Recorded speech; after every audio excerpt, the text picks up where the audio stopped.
Hi, everyone.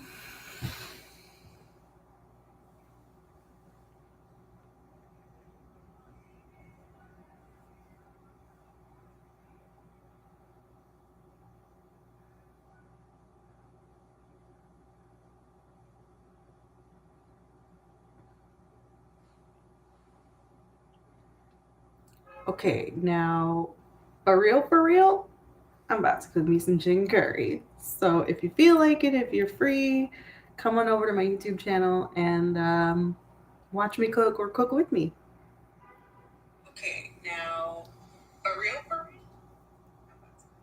to cook me some chicken curry. So if you feel like it, if you're free, come on over to my YouTube channel and watch me cook or cook with me. YouTube.com/Marta.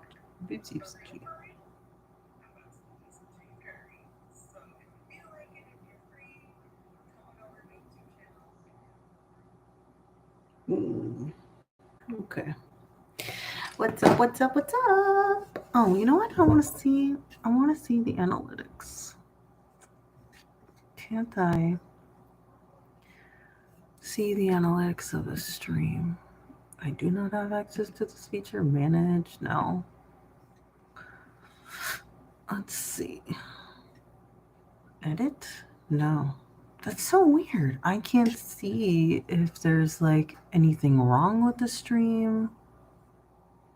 That's not good. How's the microphone? Okay, that's mute. Okay. Well, I guess you guys will have to let me know if the connection starts to get shitty. Because there's no other way for me to find out. Oh, I know. Look at the nice lights I have back there.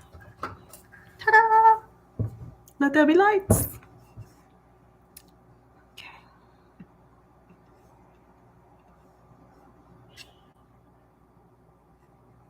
Yeah, I guess I can't manage the actual stream. Alrighty. I'll just have to trust that it'll be okay. Put my phone here. Alrighty. First things first, wash your hands. What up, Brooklyn? Let's go. Are you going to cook with me or are you just going to watch? Because that's cool. No pressure. First things first is wash your hands. And then I got to pull all the ingredients because I literally just turned on the laptop and haven't done anything. So we'll do it together. Sorry it's taking me forever to do this. You're cooking? All right. Dope. Awesome. Yay. All right. No pressure on my part. Okay. All right. Hands are clean. Oh, by the way, I'm streaming live in the kitchen, just so you know. Okay. I'm just letting you know. Disclaimer. Am I okay to walk without my shirt on? I don't know if that's going to violate any terms of service because technically you're in your underwear. And I don't want to get stricken down. Here. I mean, what do you need? Okay. That's it. Yeah, that's yeah, probably don't want a naked man in the back. Yeah. If I come back in, I'll have a shirt on. Okay. Sorry, that was my roommate. All right, I'm getting my chicken. I'm doing 2 chicken breasts. I just had 1 left over, so I had to grab another pack. And then I need buttercups and tomato paste. I have here the squeeze tube tomato paste is a really good.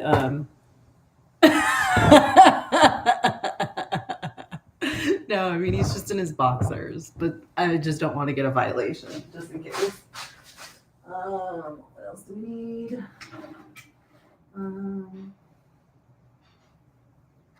Garlic. Oil. It's funny, Marta. I was just about to break out the vacuum, but I was that smart. Okay.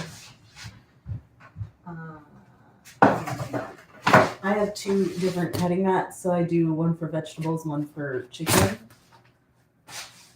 What else? Oh, coconut milk. That's it. Oh, need my apron.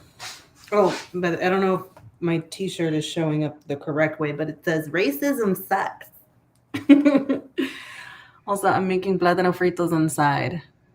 Ooh, I mean, I don't see why not. What's up, Triple X? I am making chicken curry. I'm just starting, like, so I'm gathering all of like my little ingredients and stuff. I gotta look at the recipe again. Actually, I think I have a printed copy. Yeah, I have a printed copy. It's easier for me. Okay. I have my garlic powder, which is what I use to substitute the fresh garlic. I mean, sorry, the fresh ginger. That's my ginger powder. Because it's half a teaspoon of grated fresh ginger root. I just kind of, and you know, I need I have sugar here. Coconut milk. I don't use lemon. I don't use cayenne. Okay. This is my curry powder. Cinnamon. The little cap broke, so I have aluminum foil on top. It's ghetto as hell, but whatever. It works. I have olive oil. I like, it says small onion, but I freaking love onion. So I'm going to use one of these big ones. Which one's bigger? They're kind of the same size. Let's do, I don't know. Let's do this one. Ow, my fingers. Okay, got the onion, curry powder, cinnamon. I do smoked paprika, because that's what I have. Bay leaf, sugar, chicken, tomato paste, yogurt, coconut milk, no lemon juice. Done. Okay, so no, I don't do the lemon juice. I don't do the lemon juice. I said that in the Instagram story. I don't do lemon juice. I don't do cayenne pepper. And I don't do, and then the ginger root, I don't buy fresh. I just do ground ginger powder and in. Okay, so this is what I do. I do 2 bowls because the cooking process says heat olive oil in a skillet over medium heat. Saute onion, then stir in all of the following ingredients: garlic, curry powder, cinnamon, paprika, bay leaf, ginger, salt, and sugar. So what I like to do is I like to measure out that. So that one sentence was like all one thing. So what I like to do is measure out all of those items and just put them in a bowl. And then keep that bowl off to the side. So let's do that because that's the easiest thing because it's just like the bottled stuff and whatever. So and then I can put it away. Let me get my measuring spoons. Oh, this is still wet.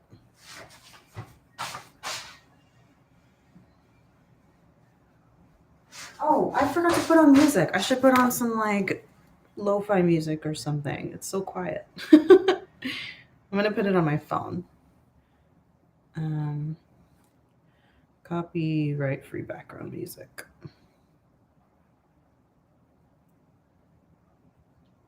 Two hours of copyright free background music. Twitch safe Animal Crossing Lo-Fi. Yeah, let's do that. Ugh, advertisements. Did you hear that they're making a second Mortal Kombat movie? No, I did not know. I'm not big on Mortal Kombat. I was when I was little. Okay. Let me know if it's too loud. Oh, I should not have turned it to sleep. There we go. Let me know if it's too loud. Lo-fi Animal Crossing. I love Animal Crossing.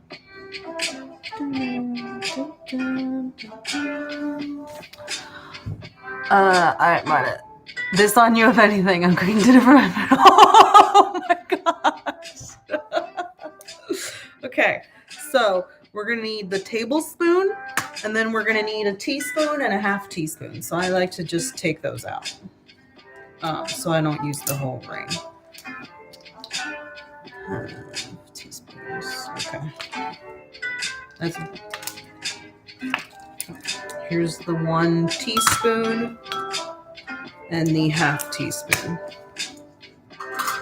And then we're gonna need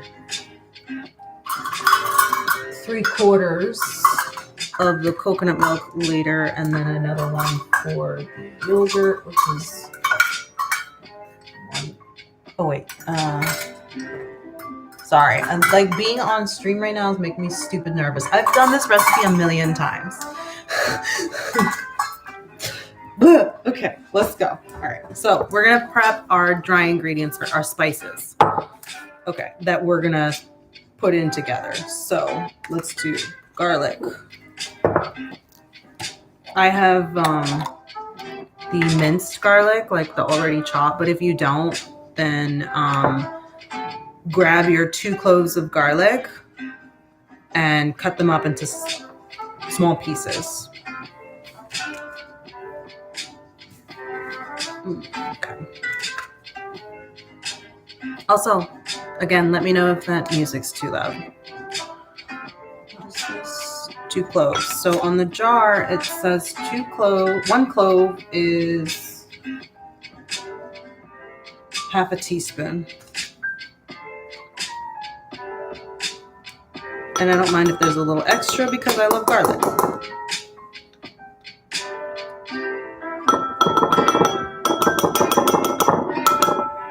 Okay. Garlic is done. I'm gonna rinse that. Curry powder. Okay, so the curry powder, this is the tricky one. What up, Ricky? Okay. So the last time I made this recipe, I used this curry powder. It's by a company called Lofi, and it was so spicy. The recipe calls for 3 tablespoons. It was insanely spicy. This has turmeric, coriander, cumin, red pepper, and spices. So I think it was the red pepper that went overboard. So I'm actually not going to do the curry powder quite yet. What I'm gonna do is when I start the process of all of the chicken and all the liquids being in there, then I'm gonna add the curry powder. This is the first time I'm doing it backwards like this, so I'm hoping it's still gonna like be okay. But man, I overspiced it and it was like real bad. So I'm gonna have to like do little by little with this. So curry powder gets put on the side. For me at least. Cinnamon, 1 teaspoon. I love the smell of cinnamon. This is wet.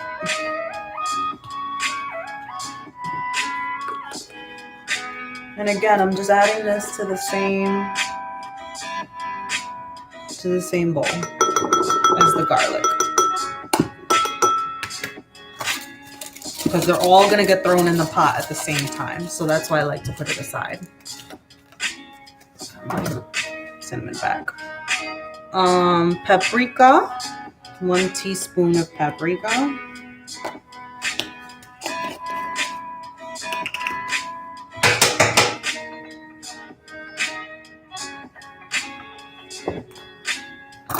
Sometimes it helps to have a chopstick to kind of crush the clumps in your powders. Oh, you guys can't see what I'm doing. Sorry. It's a little tricky because there we go. You remind me of Scarlett Johansson. You know, some people be adding mangoes on their curry. No, I did not know. I'm not experimenting like that. I don't trust myself just yet. I'm just being real careful with this paprika because it doesn't want to come out.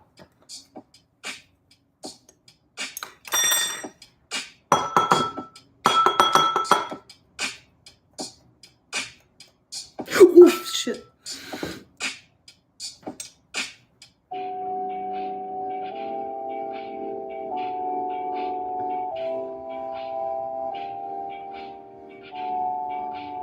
Okay. Paprika done.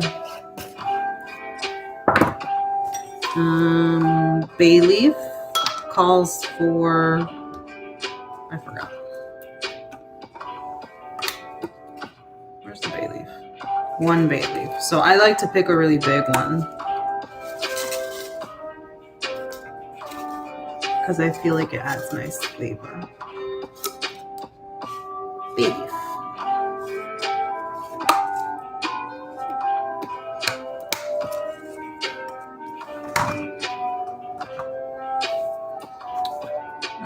Okay, here's the ginger part. So it calls for half a teaspoon, so I'm just going bleh.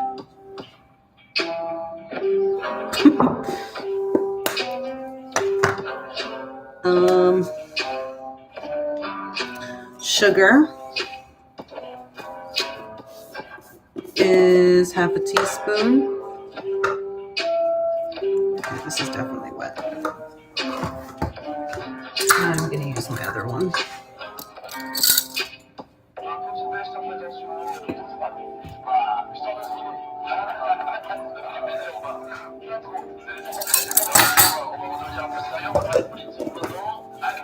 And then salt. It says salt to taste.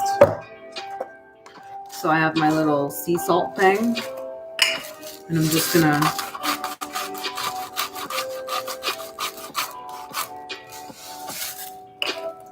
better to have, you know, it won't be salty. There's no risk of it being like stupid salty. Just don't do a lot. You know, do a nice amount. So yeah, I'm gonna set this aside now. That'll be ready for later. I'm gonna put away my garlic.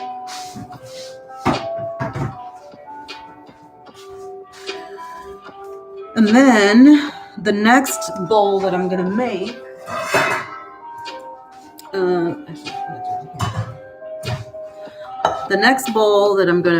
is going to be with the liquid ingredients. So that's gonna be, sorry, I'm just trying to adjust the camera.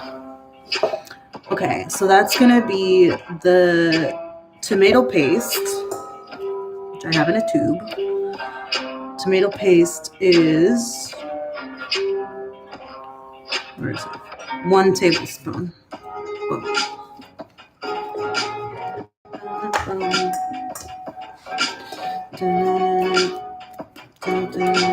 I'm gonna need some more soon. I gotta do this on the table. So I'm gonna need both hands to squeeze the life out of this tube.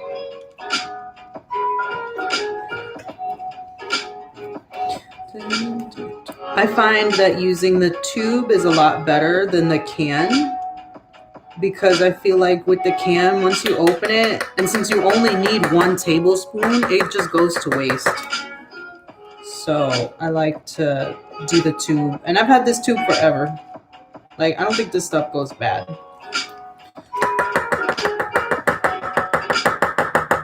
I'm just tapping it to get it flat, because it definitely adds nice flavor.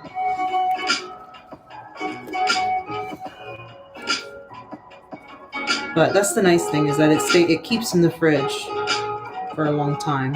And I think that was it. That was all I had left in here, a tablespoon. Perfect.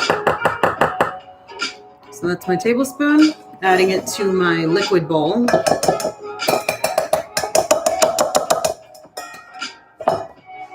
Toss this.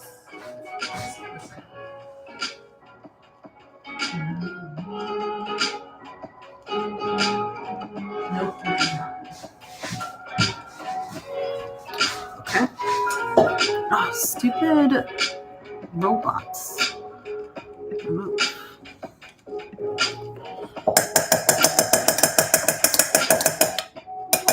Making sure I get all of that out there. All right.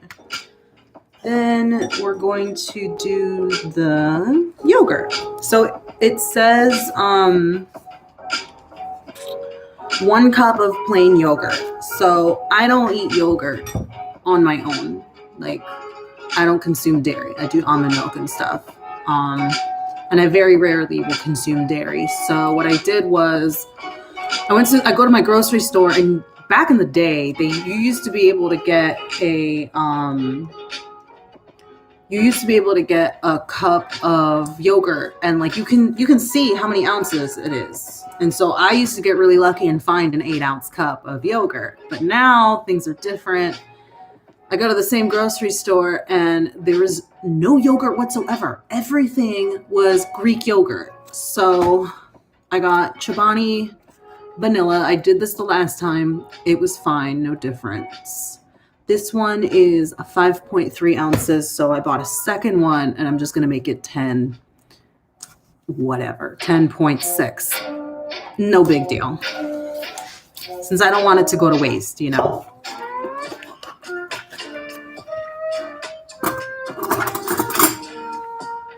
So we're going to dump that into our liquid bowl.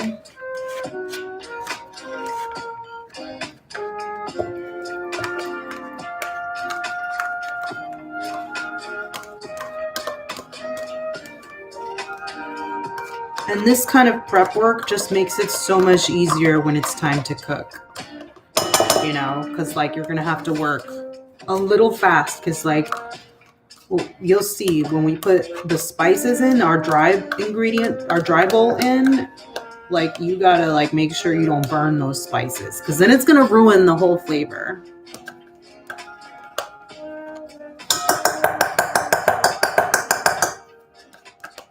I'm just trying to scrape out as much as I can so nothing goes to waste.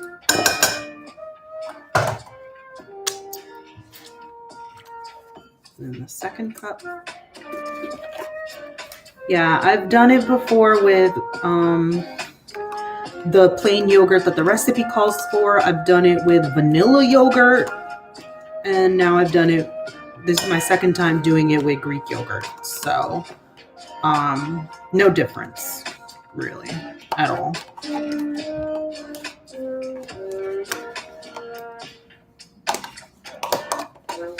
Plus, the yogurt adds more sauciness to it, and I personally like my curry really saucy, so that when you mix it with the rice absorbs a lot of that nice flavor and sauce.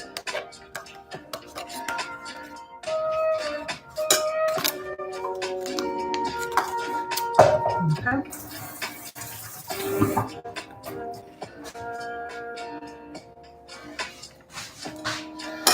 And then get my can opener.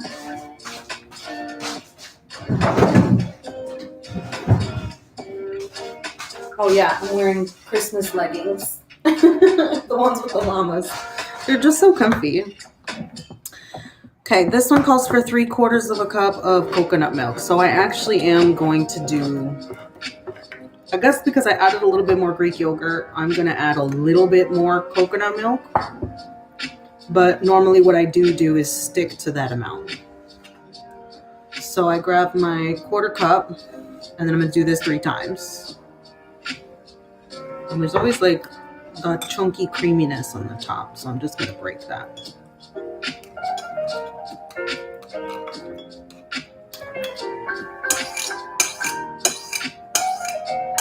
And this is a different brand of coconut milk than I've done before. Usually I get the one that Trader Joe's has, but actually Trader Joe's did not have it. So I'm hoping this is good. It just is classic coconut milk. Not to be confused with coconut cream, which is totally different. This is not milky. Yeah, the one I'm used to is like liquidy. Like it'll have a layer of coconut like cream on top and then there'll be oily underneath. All right, here we go.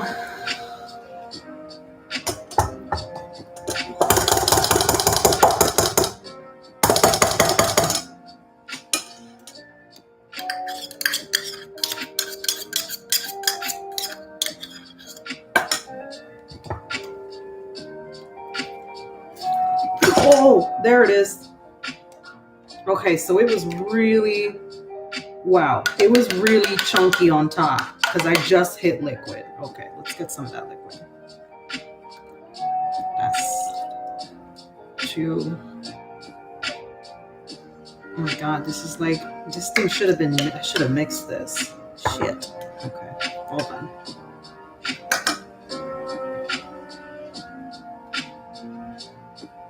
Because then what I'll do is I'll hold on to the coconut milk and I use it in a smoothie the next day. Damn, this was different. I don't like this brand. I like the Trader Joe's one better, or even Goya. Goya makes a good one, but they didn't even have Goya in the store. And like normally I don't buy Goya, but I mean that's usually the only choice I have. This is like a bougie brand.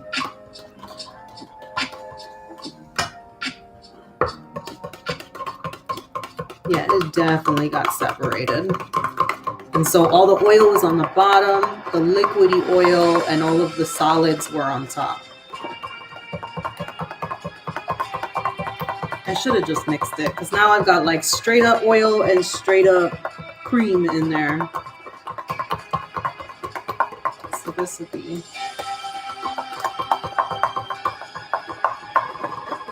Yeah, what a difference. Oh, it's an advertisement. I'm like, what is this epic music? Psst. Oops. All right. I swear it's never been this messy before with the stupid coconut milk. I'm usually not this messy. It's usually very, very easy. But this can is just giving me problems. See, now I can just pour it. And then do a little extra. Why not? Okay, the rest you save.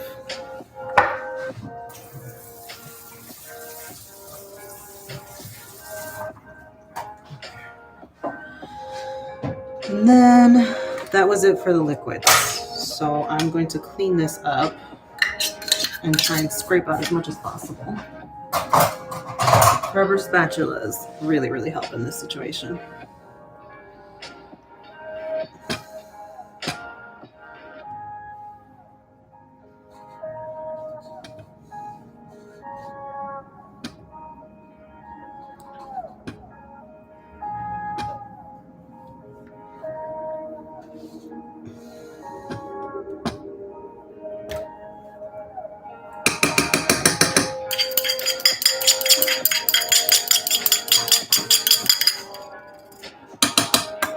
Okay, that's done.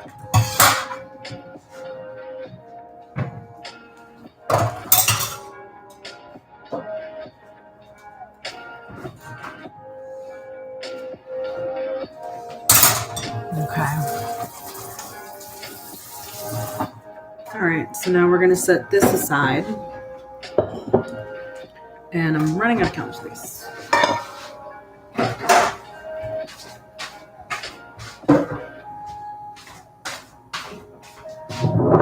Oh, you know what I need to do? Make the rice. We need to make the rice because that's going to take the longest. Let me just wipe the counter. I made a mess. Because it just makes the cleanup easier later.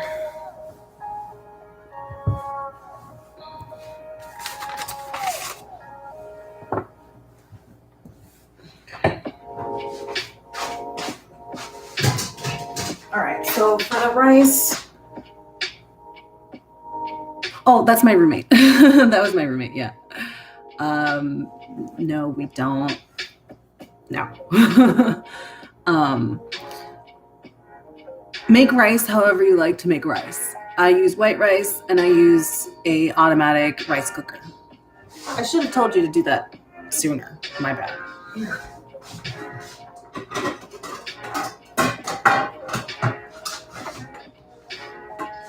So this is the rice cooker that I use. So I'm going to make enough rice for myself, at least for tonight.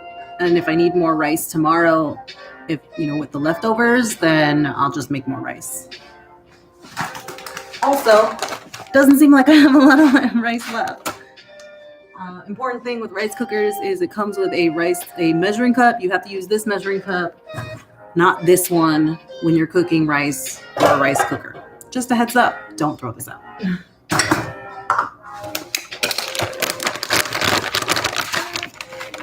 Also, wash your rice. Today, I'm not going to, because I'm lazy.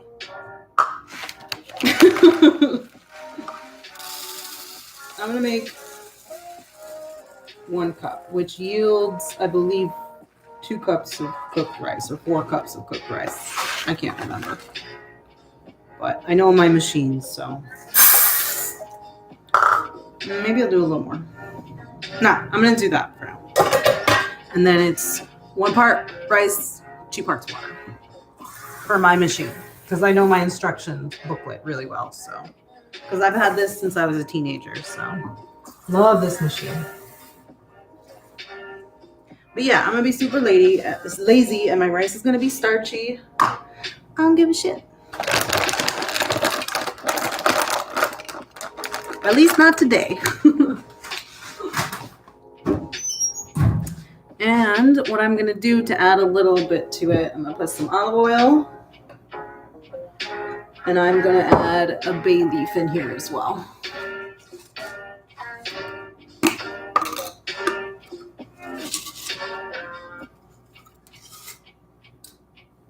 Maybe I'll add 2 small ones.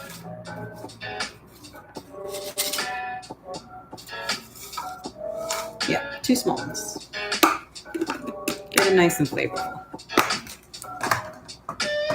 All right, so I'm going to cook this over there so that I save space, but essentially it's going to cook itself, so I can set it and forget it.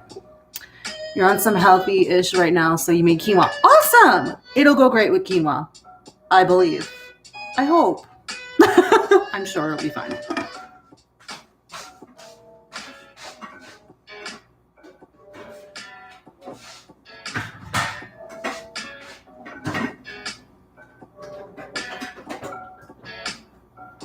Oh, that's nice. I got my plug covered in coconut milk. That coconut cream, what the hell? Did it fall in there and I didn't notice? Oops.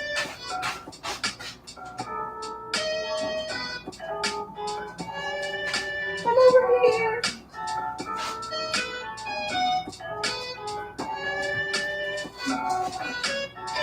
Okay. Rice is cooking. Set it and forget it.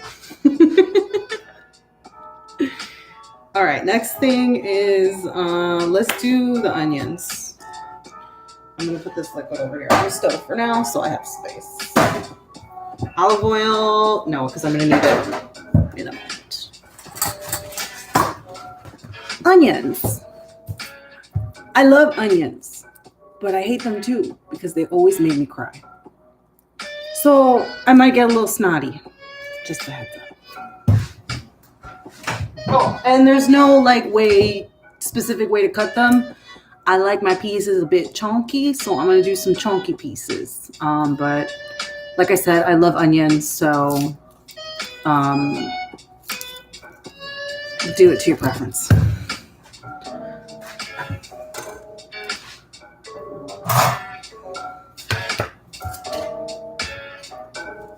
Oh, quick tip. Apparently, all of the stuff that makes you cry is in that stem hard part of the onion. So avoid cutting that and cut that last. Cut this part of the onion first and then save that part for last, because this is where the most tear gas is located in the onion. Tear gas.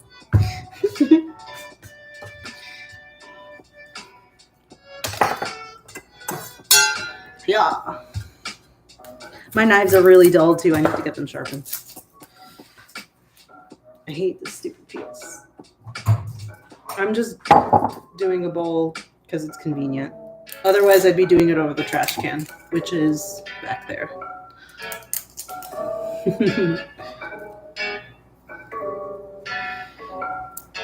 Oh yeah, this onion is potent. I can already smell the gas. All right, you know what? I was gonna be nice and like try to preserve a layer, but fuck that.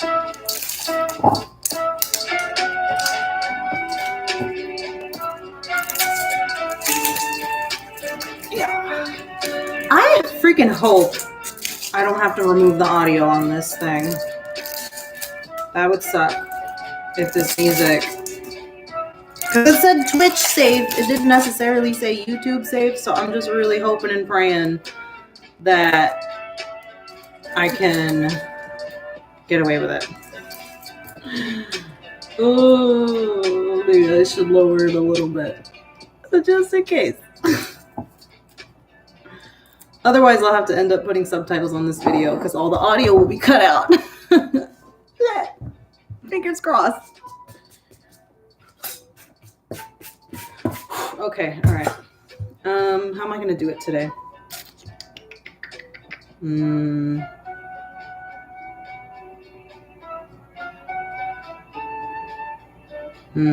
Okay, I'm going to cut it in half like this. And then I'm going to do big chunks.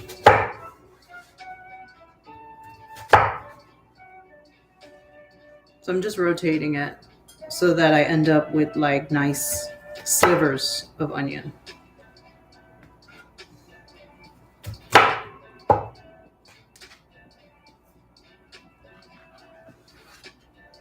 See, like a sliver, but I'm going to make it a little smaller than that.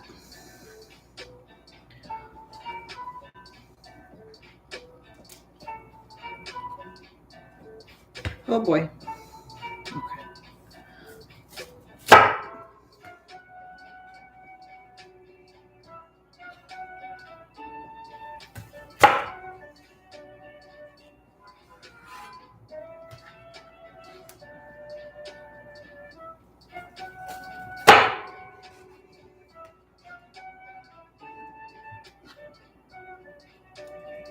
Ah, fuck.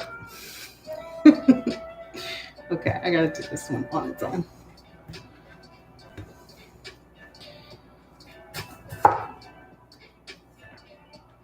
Is that it? No. This side. Yeah, so now I've got nice little slivers like this. And then it's nice and chunky. I'm gonna put this in a bowl.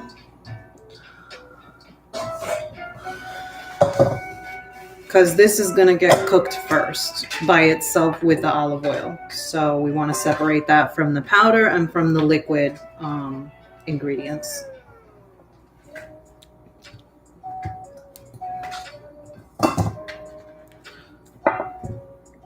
I definitely smoke. Actually, I don't. All right, here we go. I'm about to cut off the stem and maybe all hell's gonna break loose. Actually, I'm gonna throw this right in the freaking trash. Ooh. Ooh. Oh no, the stem is still there. Oh shit.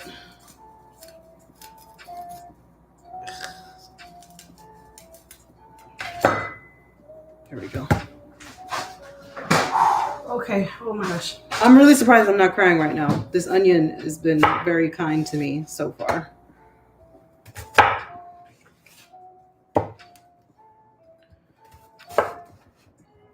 I mean, this is the hardest part of the whole thing, is just prepping the ingredients. But once you start cooking, that's it. It's freaking easy. It's so stupid easy.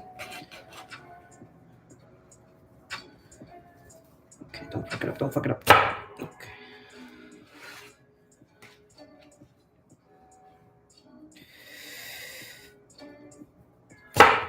Oh. I feel it affecting my eyes. Oh.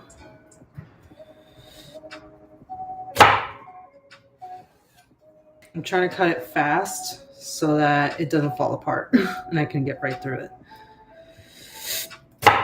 Okay. Oh, done. Ooh. All right, getting rid of the cutting board because it has the onion gas. So I'm making sure I wash that away so I'm not fucking dying here. Okay, next part is the chicken. So now we're gonna prep the chicken. I have 3 chicken breasts. I'm only gonna use 2 like the recipe calls for.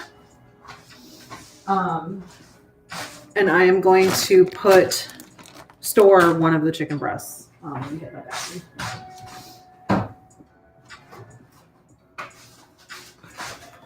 Freeze it. So, yeah, that'll be big enough. Okay. I got 2 really huge ones. Oh, if you're curious, this was $8.26. That's freaking expensive. Ridiculous. So this is one chicken breast that I have out already, so I'm gonna use this one first. A trick that I like to do, where is it?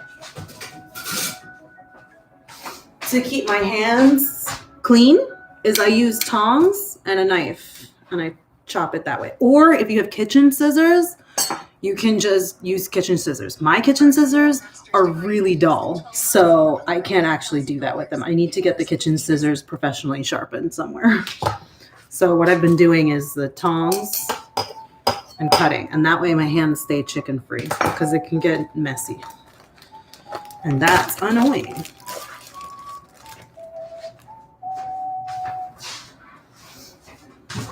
So I like to cut them into bite-sized pieces. Should I get a little closer? Yeah, it's from Key Food. But that shit was expensive. I was surprised. Key Food's supposed to be stupid cheap. So this is what I do. First I go and slice it like that.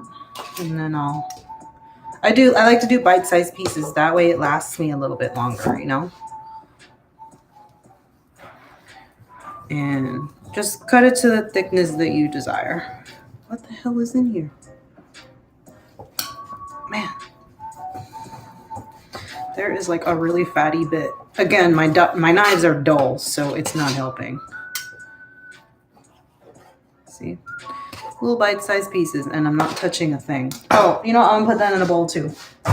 This requires a lot of bowls. That's not gonna be done. Well, I'm running out of bowls, so I'm gonna use a ridiculously huge one that I actually use to make popcorn. That's a different video.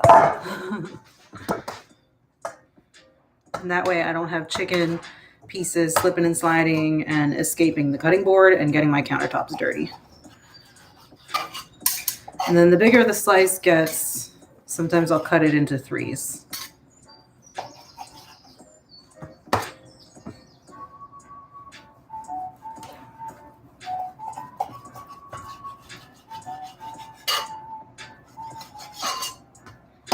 There's that like bit of like white veiny meat shit, so I cut that off. I don't like that. That goes over there. But I love this method because your hands stay chicken free and no one likes slimy chicken hands. So it's a little hack I've discovered.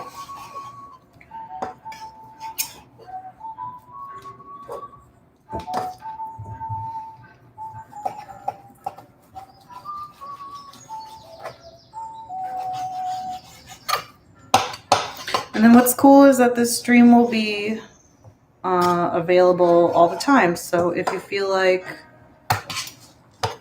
cooking it on your own next time, you can follow along on this video, which is kind of fun.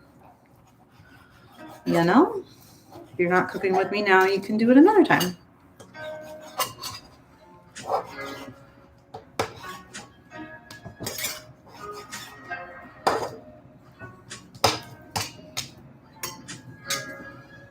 And also it helps too with the tongs, because like sometimes the parts of the meat will like move and then it's like impossible to cut again because my knives are dull. So it's nice that it keeps it in place. Like you see how like the chicken breast is like split like that. Sometimes when you're like, it moves and then you're not cutting through anything. So having the tongs helps with that too.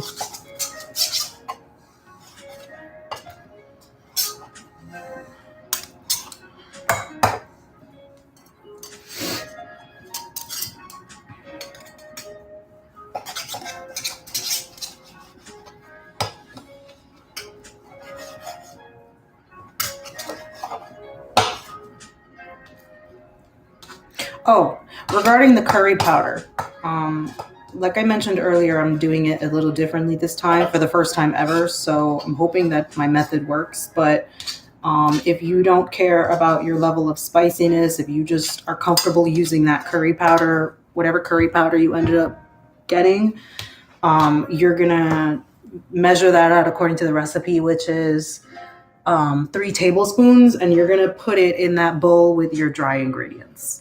I don't know if I said that before, but I'm just gonna say it again, or for the first time, just in case, because this is gonna go together after you cook your onions. So, let me put the link to the recipe one more time over here in the chat. I should have. I'm gonna put it in the description too. When I'm done with this video. Chicken curry here.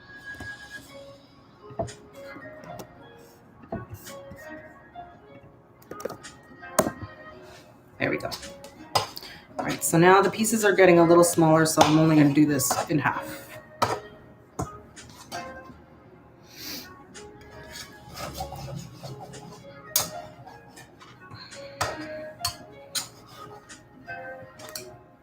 And that's the icky bit. Oh, rice is cooking.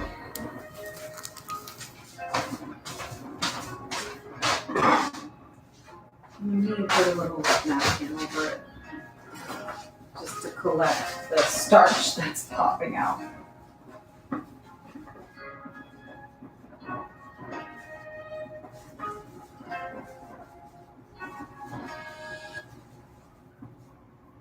Ow, that fucking steam.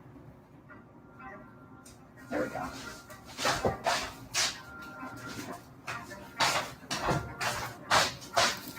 Okay, I like it with a lot of chicken, so maybe I'm gonna do the bigger one. Nah, you know what? I'm gonna do the smaller one. Do you guys wash your chicken? Sometimes I do, sometimes I don't. And I'm like curious now that I've got you guys in the room, essentially. Do you guys wash your chicken? Should I be washing my chicken? I feel like maybe I should. Like I said, sometimes I do, sometimes I don't. What do you guys do?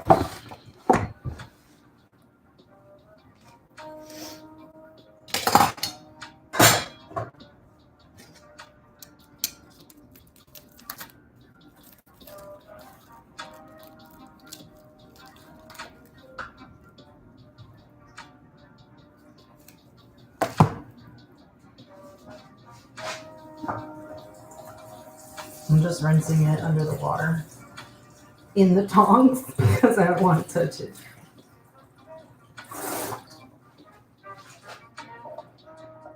And then I'm just kind of wringing it out.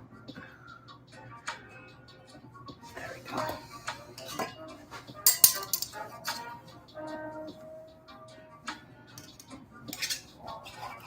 The little tip of the chicken, like the small skinny part, is my favorite part. I always feel like it's nice and tender. Ooh, that was a big chunk of fat. Oh, hold on, I gotta trim this. This is fatty bits right here that I do not want. Oh God, this knife is so dull.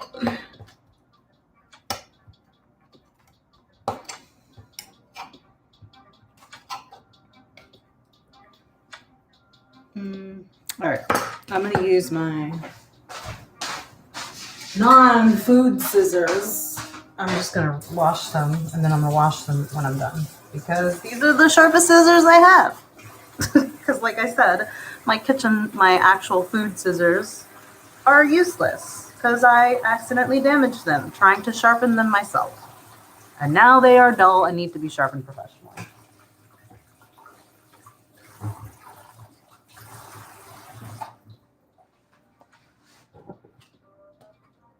See all that nasty fat? Look at that. Ew, nasty. Like a chum.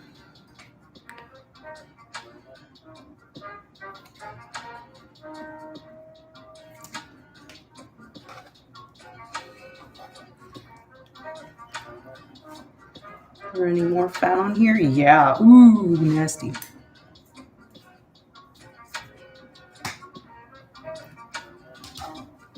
Yeah, clearly there would be a lot of fat on this chicken because it's a mutant-sized chicken.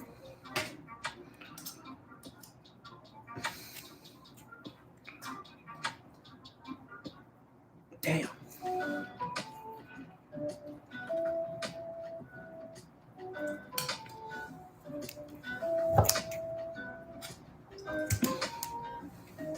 I hate it. Because it doesn't, I don't feel like it tastes good either.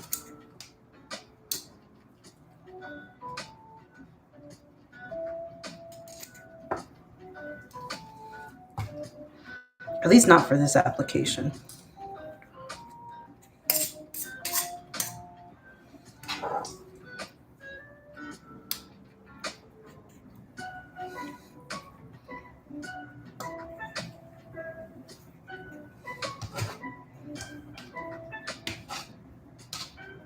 All right, that's good enough. So those go in the sink.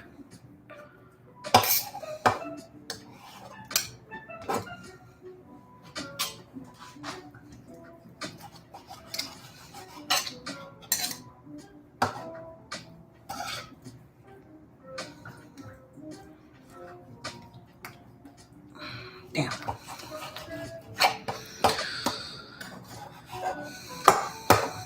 This chicken had abnormally large boobs.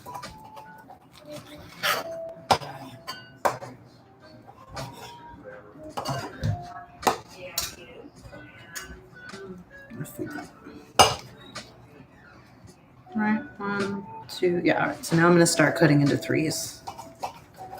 And you can make the pieces as chunky as you want. Or as thin. Just keep in mind, the thinner they are, the more they're gonna dissolve and like break up in your curry. My bad, maybe your vibe is just that good. Oh, about the smoking thing? Thank you. I will definitely take that as a compliment. Because I'm not against it. I just don't like the way it makes me feel. Like, I'm just one of those people that just cannot do it. I don't like it. It makes me cough like crazy. And I had a really bad experience with edibles. So, and smoking, I lose control. And I feel like I'm having a freaking seizure. Even though I know it's an anti-seizure type of thing. Okay, so this chicken is shaped funny. So I'm just going to make my life easier. I cut that little weird chunk off and make it into smaller chunks.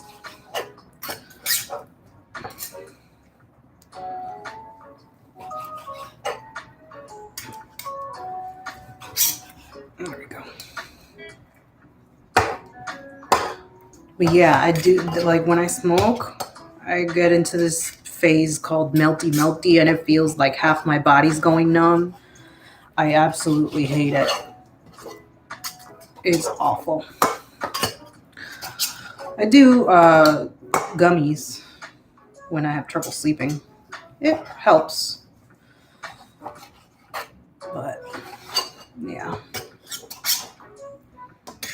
Definitely not against it though. Just want to put that out there. Oh, you're the same way?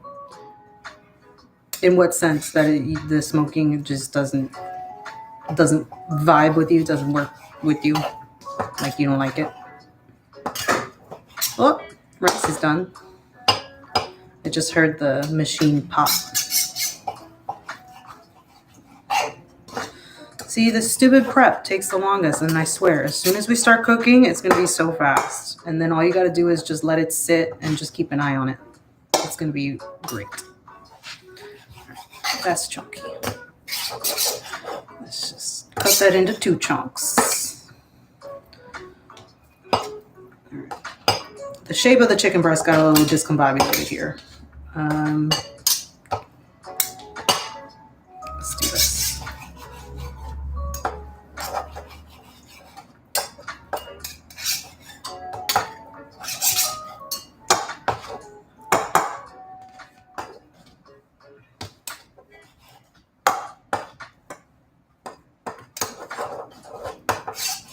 There we go.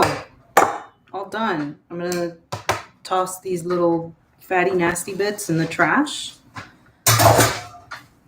I'll be right back.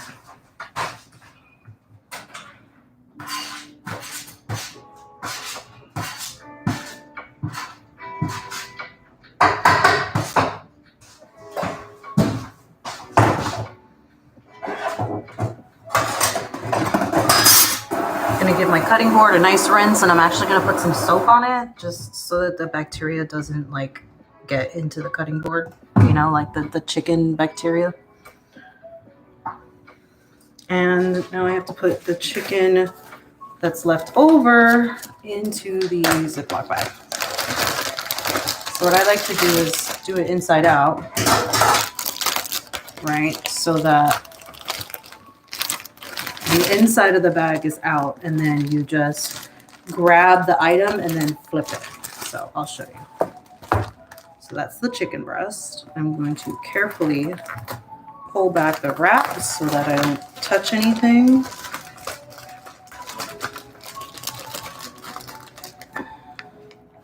Oh damn, look at that. I'm cutting that off. That's all nasty fat. Where's the scissors?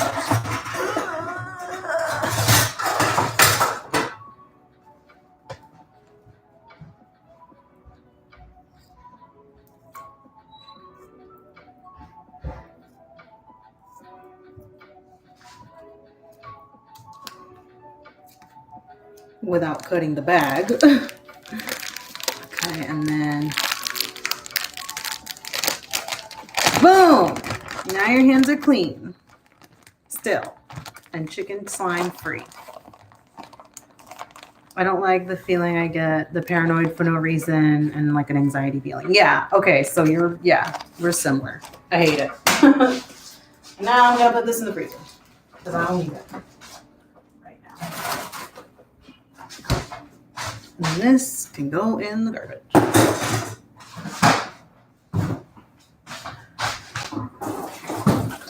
Okay.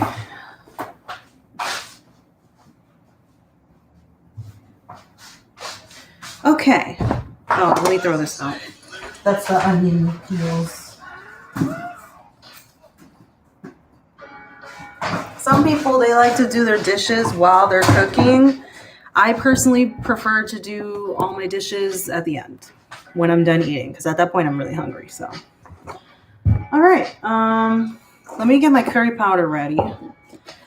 Again, this is going to be unique. So it calls for 3 tablespoons. I'm contemplating whether I should separate my tablespoons so that it's already pre-measured, but not all together. I might do that.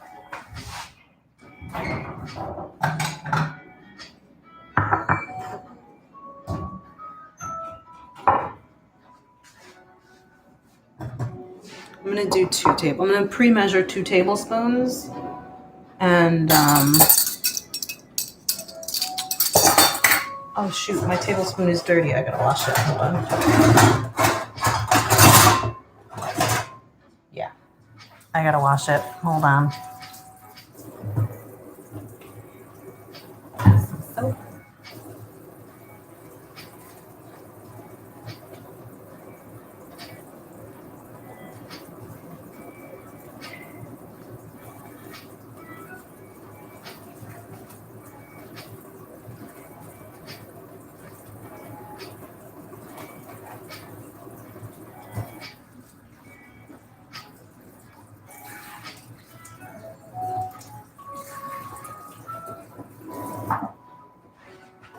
I'm going to dry it because it's wet and it's powder and I don't want it to be all sticky. So let me just dry it real quick.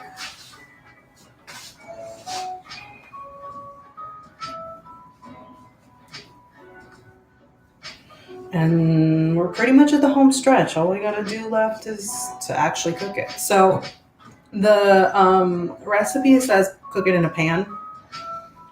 I don't cook it in a pan because my pans are not, they want you like professional, mega, like 2-inch deep pans. I don't have that. So what I like to do is I like to cook it in a pot. Does the same shit. There's no difference. So I use this. This is my nice non-stick pot. It's easy to clean. Just use your favorite pot. Make sure it's nice and big though, because you want it to have like a nice big surface. Kind of like a pan, but okay. Now, again, this is the wonky part. I am going to measure out I'm going to put one in a Sanrio cup, a Rilakkuma cup, and 1 tablespoon in a tiny bowl that I have here. Because this shit was stupid spicy. I'm even contemplating maybe like, because I can't taste it until the chicken is cooked, because eating raw chicken is nasty and I will get myself sick. So maybe I will add the curry powder at the end. Maybe I'll do like 1 of these and see how it works. Like do 1 tablespoon, because like, yeah, I can already smell the spiciness.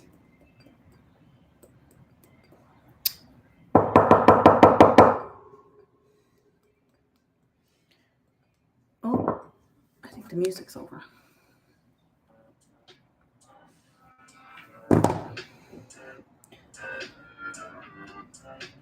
Yeah, it's not coming out. Hold on.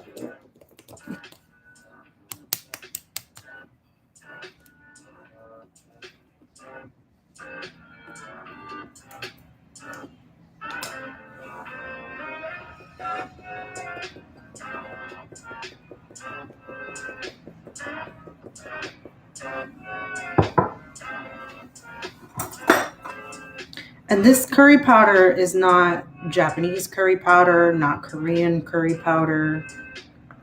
I don't even think I would classify it as Jamaican curry powder, unless Jamaican curry powder is similar to Indian curry powder.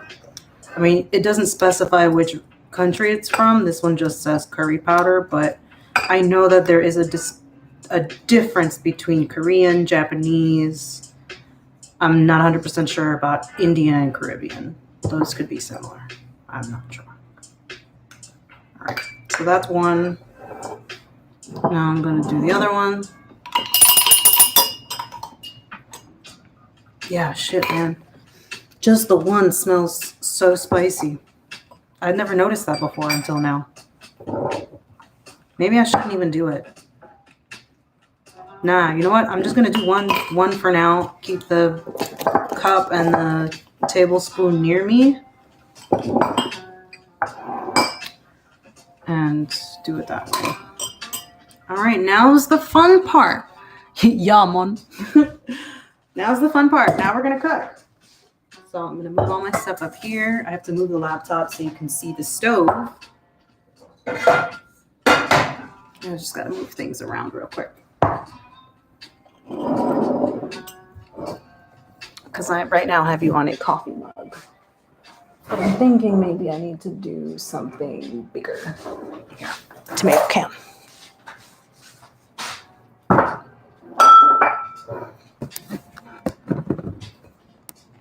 Okay, you guys can see that, right? That's okay? Yeah, because if I do this burner, it's too far away. Let's do that. Okay, so now, fire time. Let's turn off this light. So first thing is the olive oil, and then we're going to saute the onion until it's browned. So I am just going to eyeball the olive oil. I think it says 3 tablespoons. I'm going to eyeball it until I think it's 3 tablespoons, which I think it is. But maybe you should measure it. Maybe you should measure it. That might be a good idea. I've done this enough that I am familiar what it looks like in this pan, so I think I've pretty much nailed the 3 tablespoons. I'm going to put the heat to medium.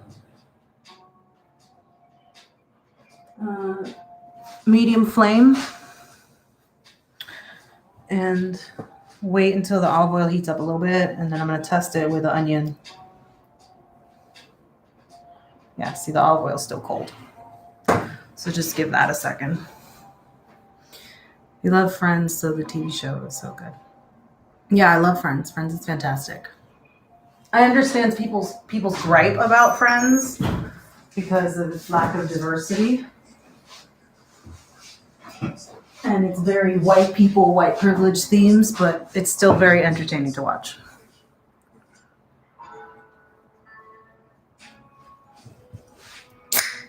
I'm going to have a seltzer in the meantime.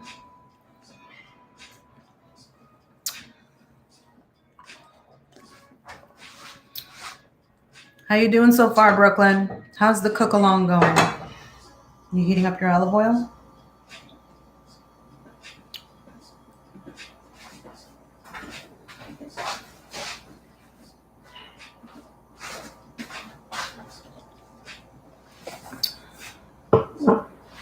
Right, so I'm going to test the oil. So the way you test the oil, take a piece of the onion and dip it in the oil. If it starts to sizzle, then it's good. Nope, still cold. Did not sizzle whatsoever. Yeah, you're good. Excellent.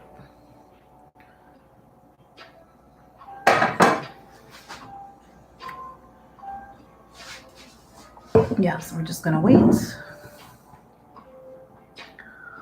I am so excited about starting school on Friday. I have Japanese class. That's the first class I have, and then Fridays will be only Japanese class, and then the other days, the Tuesday and the Thursday, will be double class. So I'm excited. Okay, now it sounds like it's heating up.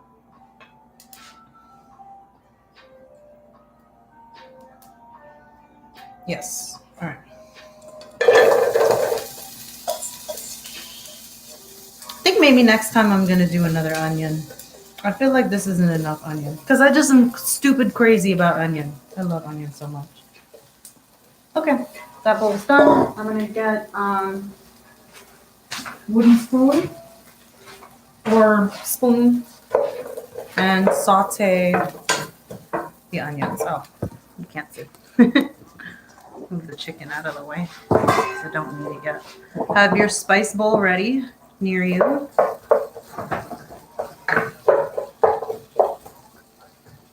And I'm just breaking up my onion because I cut it in that, kind of clumped way. So I just want to make sure that all the pieces are getting coated.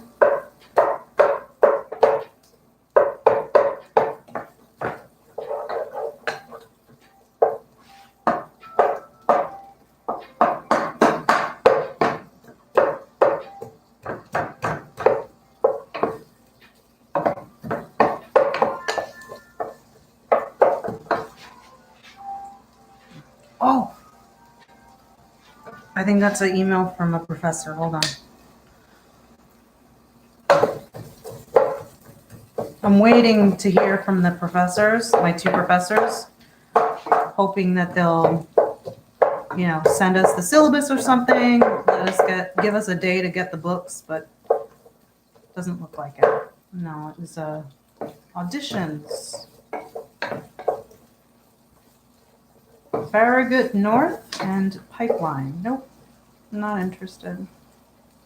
It was a musical that I was familiar with. Maybe I'd audition. Alright,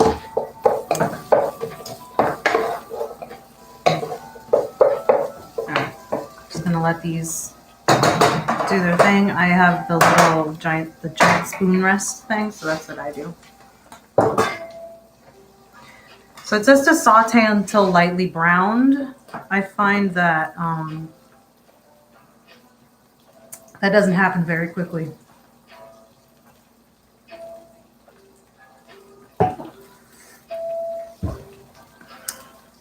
I want a snack so bad, but I want to leave room for this curry. Dun, dun, dun. Bum, bum, bum, bum. Bum, bum, bum, bum, bum, bum. Dun, dun. How was your day, you guys? What did you guys do today? What are you eating for dinner? Also, ask me anything. I should change the name of it, like AMA. AMA time, since we're waiting for the onions to cook. Ooh, you know what I can do? I can get a chair.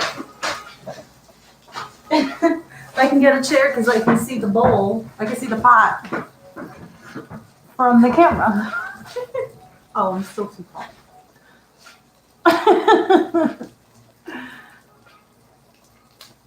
Add you where? I don't understand.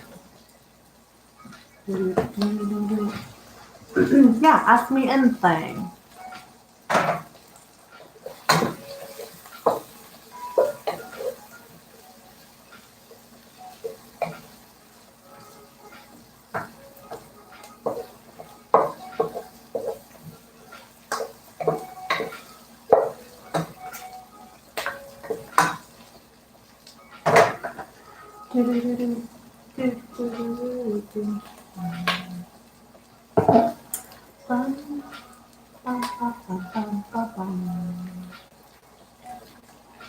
Come on, onions, hurry up. I wish I could fast forward.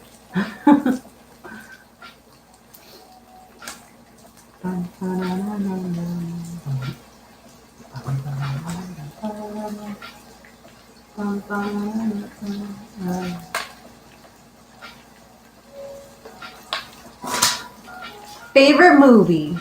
Okay, I have two favorite movies. I have seen them over 100 times each. Probably at this point 200 times.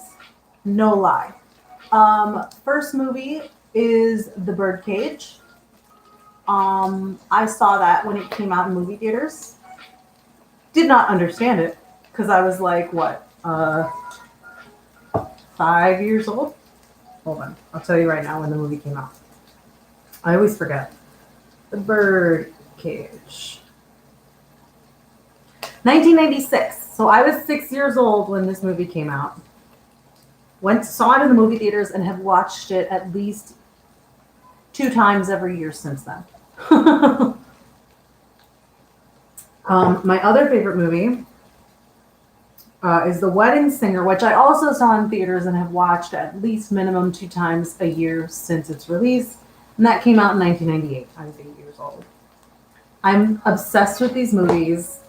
I have no idea why. I really love Adam Sandler. I love The Birdcage. Well, let's start with Adam Sandler and The Wedding Singer. Music, awesome. I know 80s songs only because of that movie, like certain songs. And I know like most of the lines, and it's really funny, and I just really like the music and the whole vibe of that movie.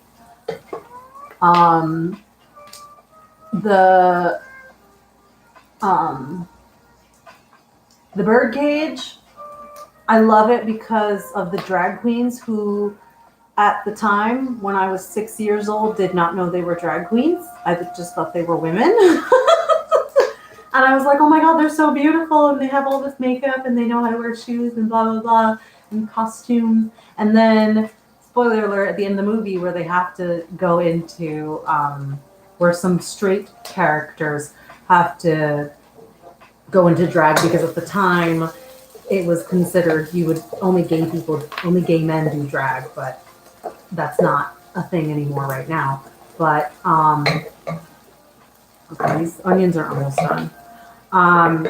But yeah, so I never found that abnormal. And I just love it. I love it so much. I know every line in the movie practically. I can like mouth along to it. My mom thinks it's very annoying. I have to like consciously be quiet when I'm watching the movie with somebody. Otherwise, I'm just gonna talk, and like say all the lines with the characters.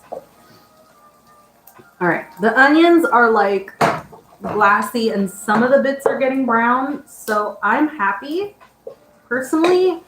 So now we're gonna get into the next part. But those are my 2 favorite movies, The Birdcage and The Wedding Singer. Okay, so now we're going to add our dry ingredients. Again, if you have curry powder, that you're happy with, and you don't give a shit about the spiciness level, you're going to add it in this step as well. So I'm going to get my red spatula because I have 2 of these. This one's clean. And I'm going to try and scoop all that goodness out. And then I don't want this to burn. So start stirring it real quick. Stir, stir, stir. And try not to break that bay leaf because you're going to have to pick the bay leaf out later because you're not supposed to eat it. It's just to add flavor.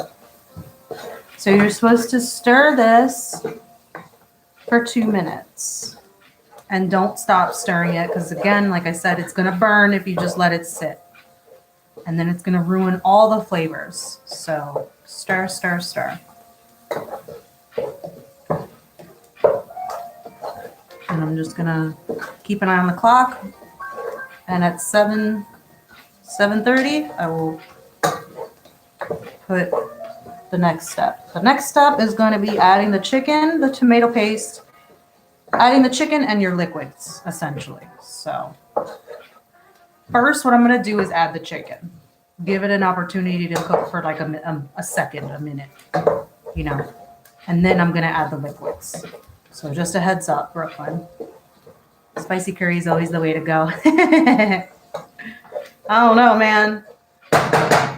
I'm going to just make sure I scrape the spices off of the spoon itself because I want that to be in the pan, or in the pot rather, not on my spoon. Okay. Stir, stir, stir. Try not to break your bay leaf. Nice and infused. It's starting to get aromatic. Oh my God, I wish I had smell-o-vision. It smells so good, you guys. Or that invention that Japanese guy came up with where you can lick the television and it'll taste like what's on TV. Okay. Scraping, and now I'm going to add the chicken. Get your chicken, add your chicken.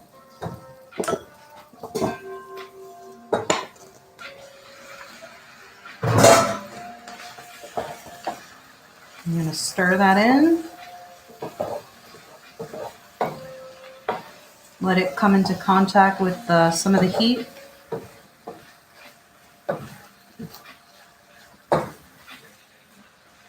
And then, you know, I don't want it to cook all the way because I want it to also absorb the flavor of the powders here and the liquids, which I'm going to add right now. Now we add the liquids.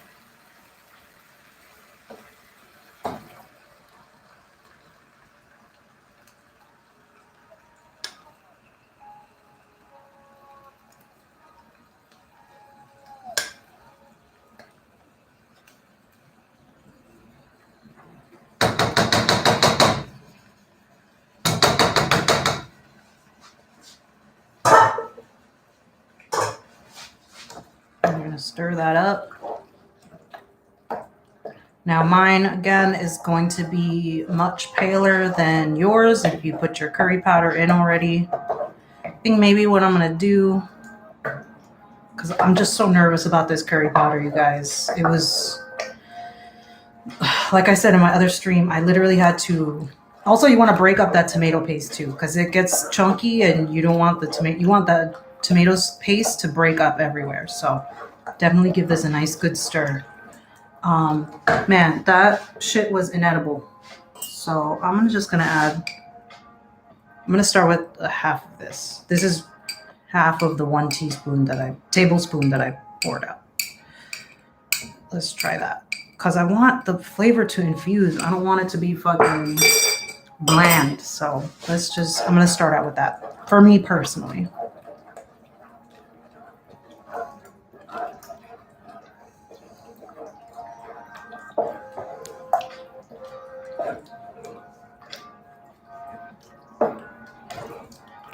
And I don't mind if mine ends up turning out a little bit more coconutty because then, or like the chicken absorbs more of the coconut flavor than the curry flavor, because I am being super insanely cautious.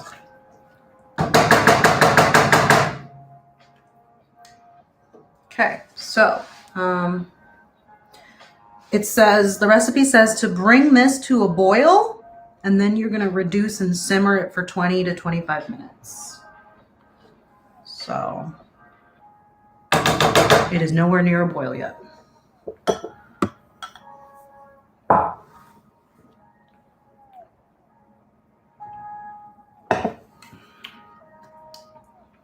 But I think I broke up all my tomato paste, which is good. I'm just checking to make sure. I don't see any clumps that escaped.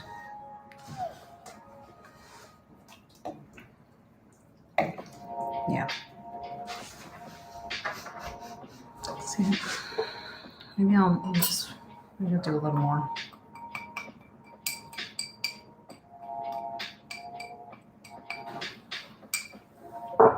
That's still not even 1 tablespoon of the curry powder for me.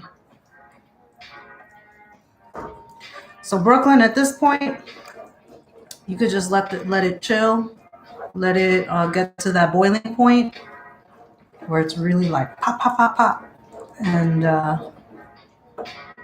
you don't have to stir it a lot, and then let it simmer.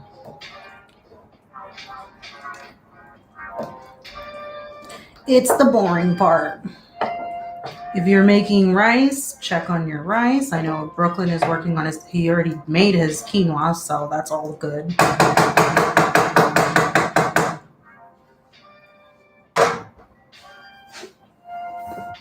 And this is just really the part where we wait, but I don't want to burn my laptop, so I'm just going to move it away from the flame. Okay.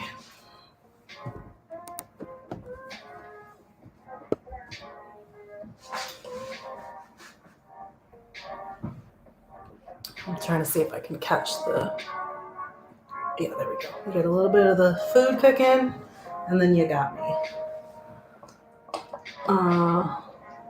El mexicano necesita chile. Oh, you're Mexican? Add you on Snapchat. Oh, I don't have Snapchat. I don't do Snapchat. Sorry. Hi, Taylor. It is. It's super delicious. I'm gonna put in the comments the recipe that I'm following. So you can follow along next time if you feel like making this for yourself or for your family. There you go.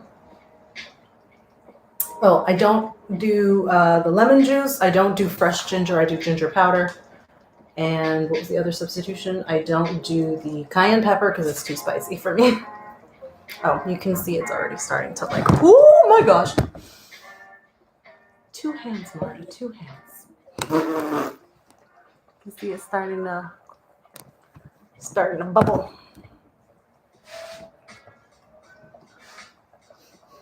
I'm just trying to see if the spiciness levels. Thanks for that. Have you been? I have. I've been well. It could be better. Everyone, I feel like it could be better. I'm just super paranoid about getting COVID because I just don't want it. Never had it. Don't want it, you know. So I've been kind of holed up in my room. And then just taking advantage of the fact that starting next week, I'm going to be busy 3 times a week having to go to campus for my classes. So I guess this week I've just been taking advantage of just relaxing. I don't know if you caught it, but yeah, almost threw you into the curry. Whoopsies, that would have been bad. If you haven't seen it, go check out my playthrough of, what's that game called that I played on Monday?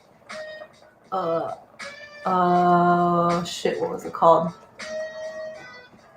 First thing that comes to my mind is Into the Unknown, but it's not. Dude, oh crap, what was it called, you guys? I can't remember the stupid game. YouTube. What's it called? Something, something. It's 2 words. Something, something. Evil Inside. No, Horizon was yesterday. No, Horizon was was it yesterday? No, Horizon was after Evil Inside. I did 2 streams on Monday. Yeah, on Monday. I did Evil Inside. If you haven't seen it, go watch it. I screamed bloody murder. That game scared the shit out of me. And then everybody left me. And I was playing the game by myself with no one in the comments, keeping me company for like, I don't know how long. And then I got scared because I realized I was by myself. And so then I begged on Instagram for people to like come back because I was really scared and about to quit. And then you guys came back. And then I was able to finish the game. Because I didn't know you can't save. So you have to play through the entire thing. And it was just absolutely hilarious. Wow. I screamed. My throat is feeling better, but like my throat from my screams were like, my throat was sore. Like sore throat status. That's how bad I was screaming.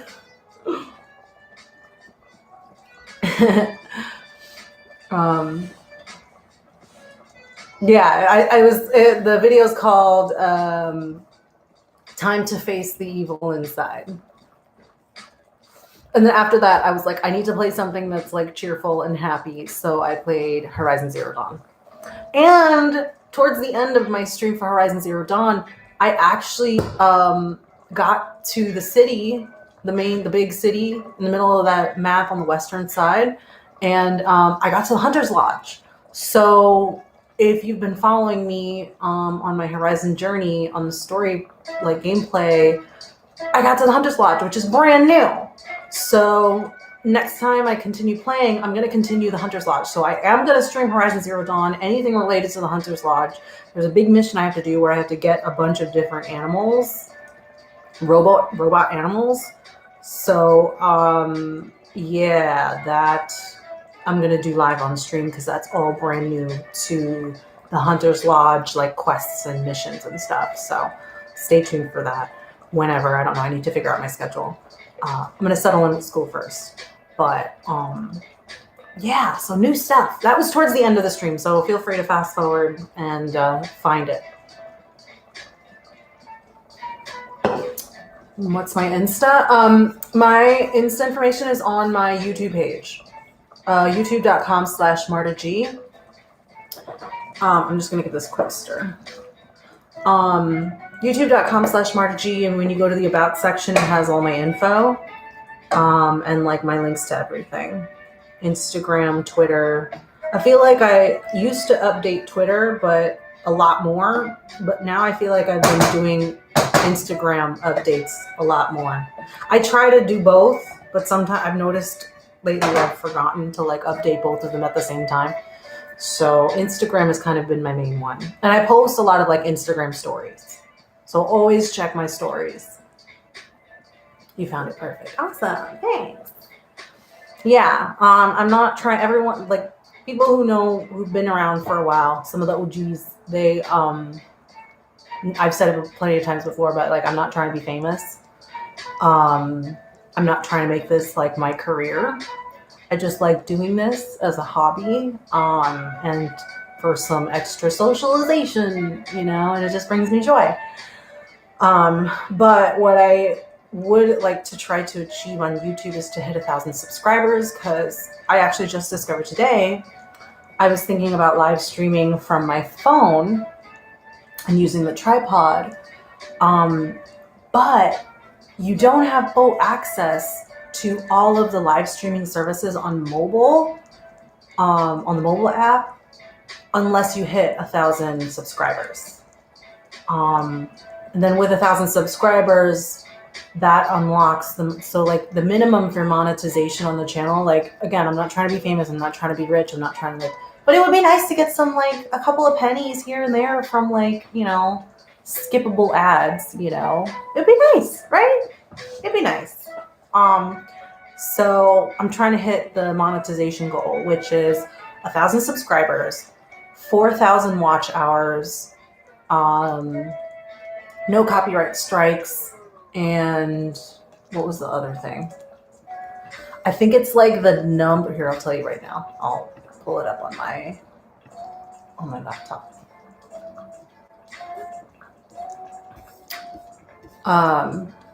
Here we go. Monetization. So, okay, these are the 4 requirements: 1,000 subscribers, 4,000 public watch hours, 2-step verification active, and 0 active community guideline strikes. You're ineligible if you have an active strike. So right now I have the 2-step verification and the 0 strikes going for me. And then the watch hours, because my freaking streams are so long, I have 2,544 public watch hours out of 4,000. So I'm closer to achieving that. The next step is going to be the subscriber count, which I'm only at like 211, which is amazing. Most of the first 100 were like friends and family, because I needed at least 100 subscribers in order to customize my YouTube URL. So like you can just type youtube.com/MartaG. And then my page will pop up. So I wanted that customization so that people could find me easily, so that I can like, send links and stuff. I'm just gonna give this another stir. See, it's starting to like actively bubble. I would call this a boil, but I don't mind leaving it like that.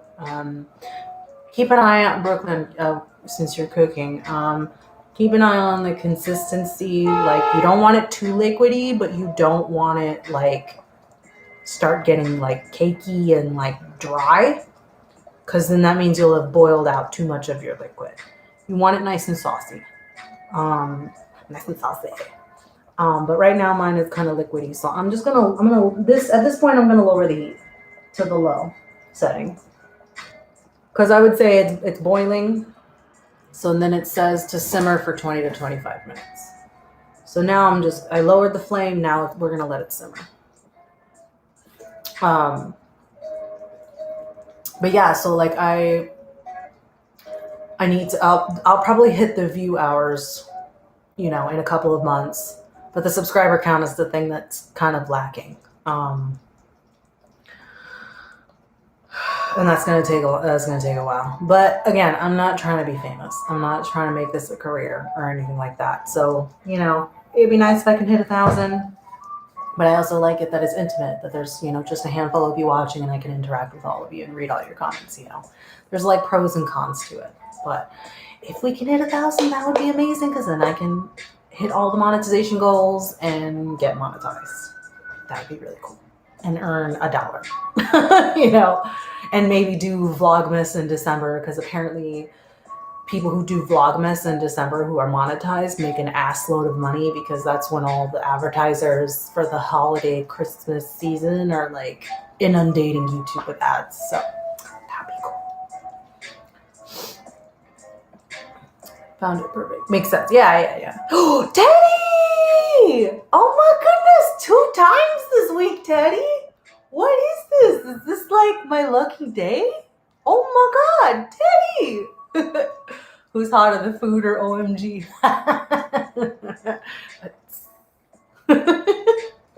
Well, if you become famous, look out, homie. I am gonna launch my shirts on Redbubble.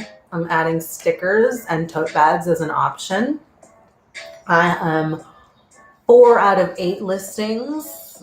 I have 4 out of 8 listings done, but they're not public yet, because I'm just going to make them all public at the same time. So stay tuned in like the next... Oh, wait, no. I need to get samples first. Hold on. Yeah, I'm going to get samples first, just to make sure I'm happy. I'm still going to put in the work and do it, because like, let's say I'm not happy with the t-shirts. I think I will be okay though. Then maybe I'll just stick to like art prints and stickers. I don't know. I'm gonna tote bags. I'm gonna get samples, because like I want to show you guys what it looks like. Oh, I also need to like make sure that the art print is on the shirt is big enough or small enough. So I need to kind of troubleshoot that. So I'm gonna say like maybe in like a month, my shirts should launch on Redbubble, which I'm super excited about. And you'll be able to buy if you want to buy, no pressure. The whole goal on Redbubble is they charge a lot of money. They take a huge chunk of money. So I had to set the price to above the $20 range. And that's only because, and like, you know, guys, I'm really transparent with this stuff because like my goal is to be able to make it myself.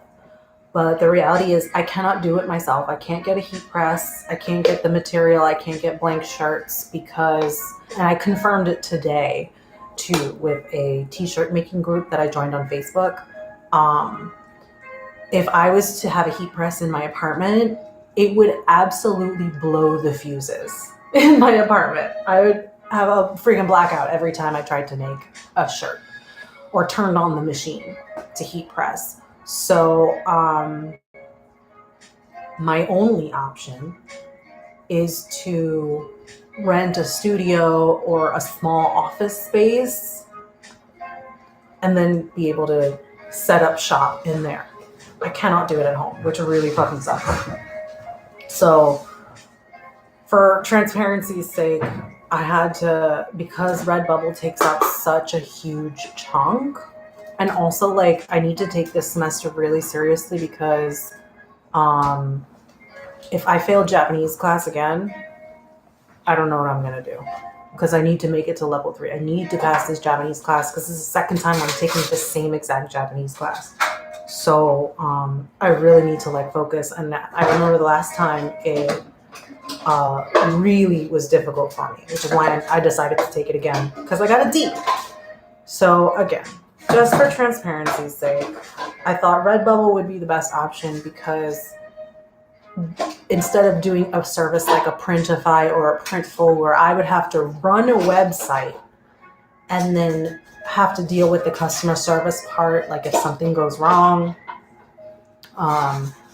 you know, or like an address needs to be changed or something, that's a lot of work when I'm trying to pass this Japanese class because it's going to consume everything.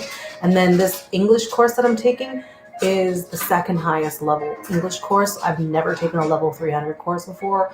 I don't even know what the workload's going to be like or the amount of papers. So a lot of focus is going to be required for the semester. So Redbubble takes a big cut. So I had to raise the price so that I am able to, this is my goal. All the money that I will earn from selling my art on Redbubble is going to go directly into a savings account for me to be able to rent out a studio space or office space that I can buy a heat press and get off of Redbubble, you know, or like, I think the stickers are decent. I'm gonna get samples of everything. We'll see how I feel about Redbubble down the line, but the goal is I would really like to do Supercolor prints, like order from Supercolor and heat press Supercolor iron. If you're not familiar with Supercolor, you can like look it up on YouTube. They're really fantastic quality. That's the one that I was showing in like long time ago where like I was scratching literal keys over the design and it wasn't scratching. And like even to this day, I've had the 2 sample shirts from those other small businesses that I know use Supercolor. I've had those for months now. They still look brand new, you guys. It's amazing. The quality, I can still run a key as hard as I can and press it over and over, scratch it with my nails.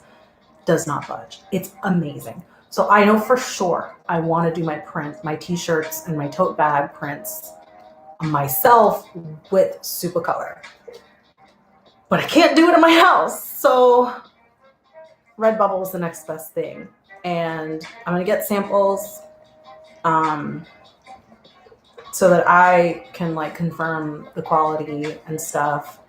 And so that'll be the platform I use. A lot of stuff on Redbubble, like the t-shirts, a lot of people are selling it for like, you'll see the average price is like around $20, $21 or less. Guess how much those people are taking home though? Because I have access to the vendor side, to like the seller side of things, so I can see the base prices and how much the base price is, and then how much it is that the person takes home. Some of these people with like a shirt that costs $21, they're taking home less than $5. Less than $5. And that's just not sustainable for me. If my goal is to get a space, rent a small office space somewhere in the city, or art studio space where I can invest the money, get a heat press, because I already have the money for the heat press. That's taken care of. And that's set aside. It's the space rental that is gonna like be the big thing. So yeah, how am I supposed to like save for this, my goal, if I'm only taking home less than $5? Sometimes some of the, depending on what style t-shirt, like you'll only take home $1 with the prices that some of these people are setting, with the average price setting of t-shirts and stuff on Redbubble. I'm just like, I can't do that. If my dream is to do this and do this my way and the right way and like, you know, passionately, I need to be able to take home more than that. So my prices are a little bit more expensive, but I'm really proud of the artwork, and it's very promising that Redbubble is going to be the quality that I'm happy with, that I'm proud to sell. And so it's not garbage, you know, like I would never sell garbage, you know. But the reality is that they're taking a huge chunk. So in order for me to save, I need to take home more than $5 or, you know, more than $1 per sale. So I'm still playing with the prices. It's not going to launch for a couple of weeks because, like I said, I need to finish making the listings, which are currently privated. Then I need to order samples, wait for those to come in. I'll show them to you guys when they come in, and then I'll launch, and then you'll be able to buy. But I just wanted to be transparent with you guys because, you know, that like I was so looking forward to being able to do the heat press here in the apartment, do it on my own, and like, you know, put my touch on it. You know what I mean? But the reality is I can't do that. I'm going to blow out a fuse in the apartment and there'll be freaking blackout. So fucking destroy my refrigerator because I would have to plug it in over here in the kitchen. So everything in this room and in my room would be... But yeah. I guess I've been self-conscious about the pricing thing because I'm like nervous that like, you know, in comparison to the other stuff that's being sold on there for less than $20, but some of them aren't taking home anything. The artists aren't taking home anything when you do the math. It's crazy. So I just want to be transparent about that. Okay, now I'm going to look at the comments because I know there have been a couple.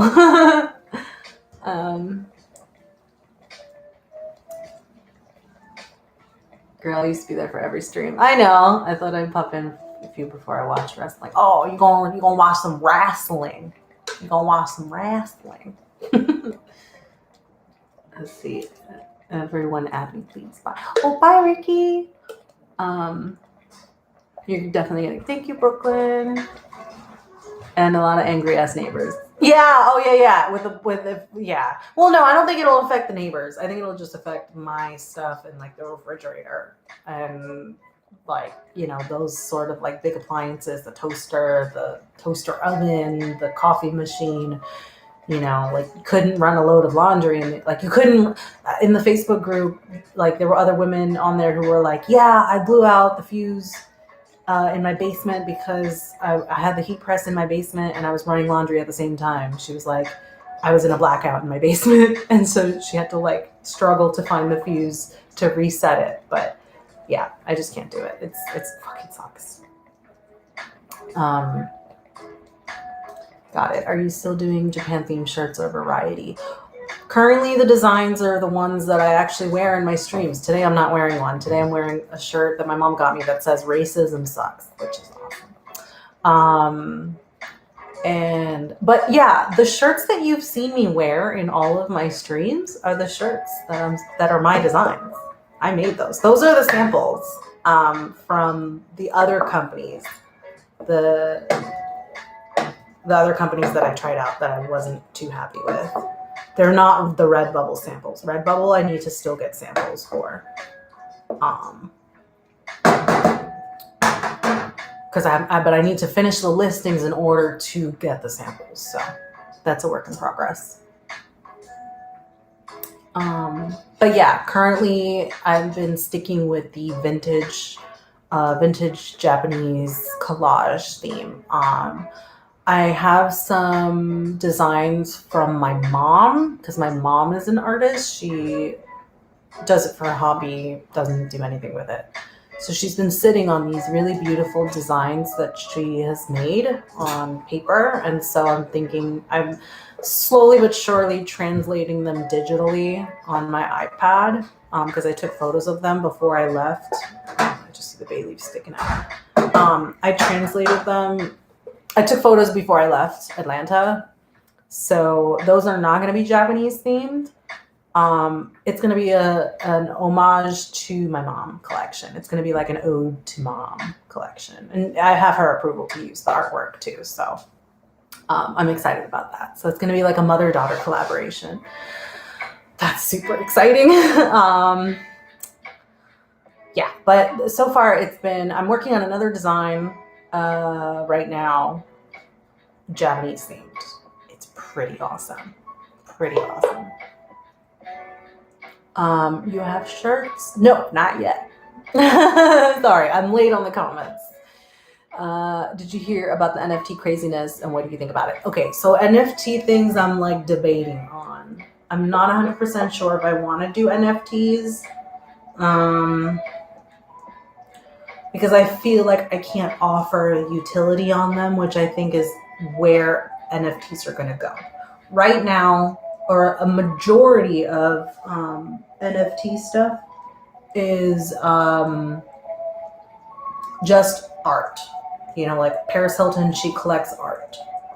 Then you've got the Ape Yacht Club, which offers a utility. You have access to, like, I don't know, some yacht party once a year or something like that, and only the people who have the Ape Yacht Club NFTs have access. Gary Vaynerchuk, his NFTs have utility.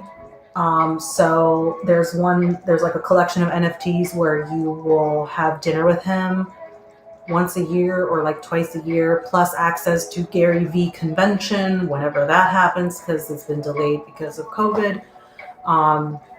So like, I like the functionality of it, that you get the artwork, but you also get something with it.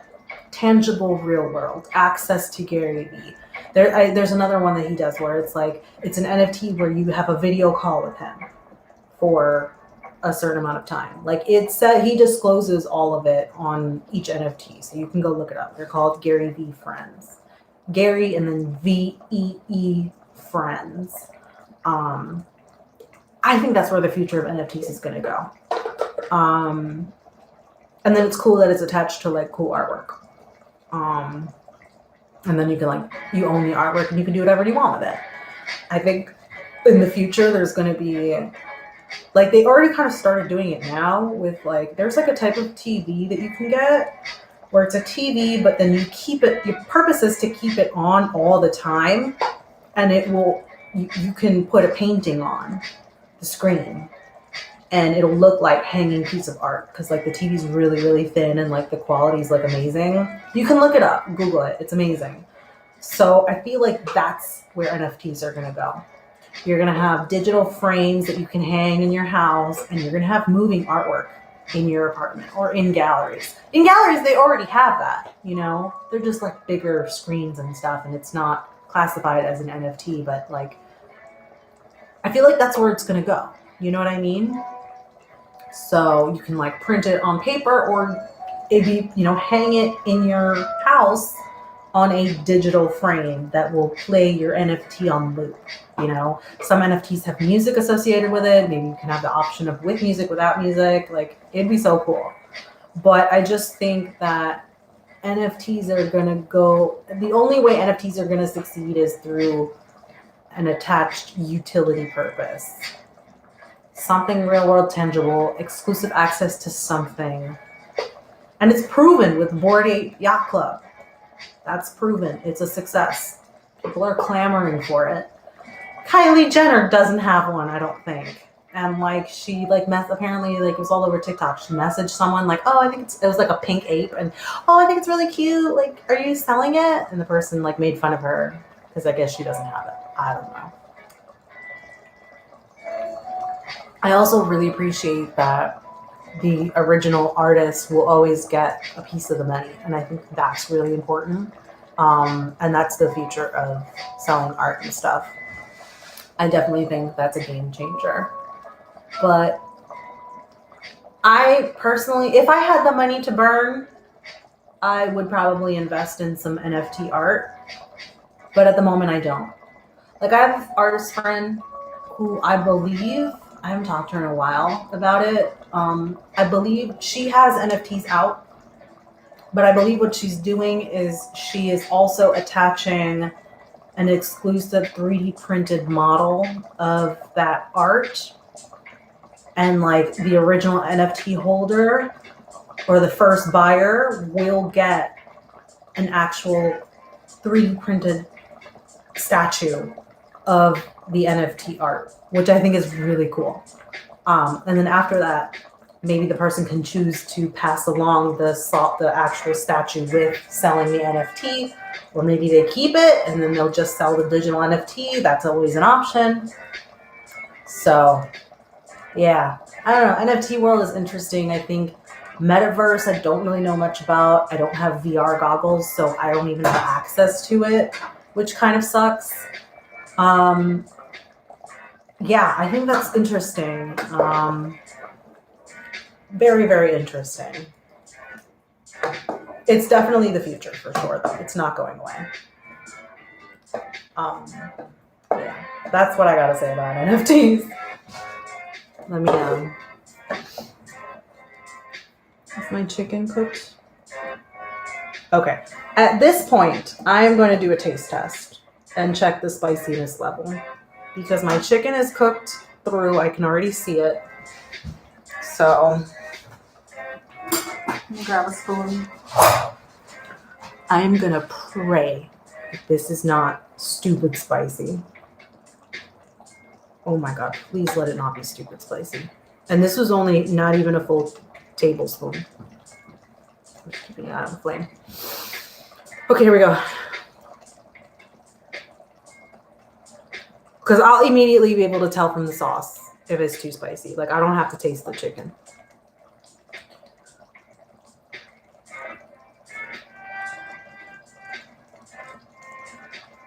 I just don't want to fucking burn my mouth.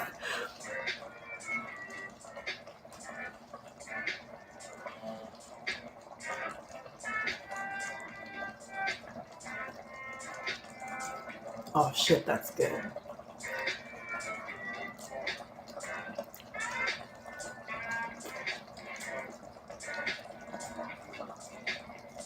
Wow, yeah, it has a kick in the back of the throat. Okay. I'm going to add the rest of that tablespoon.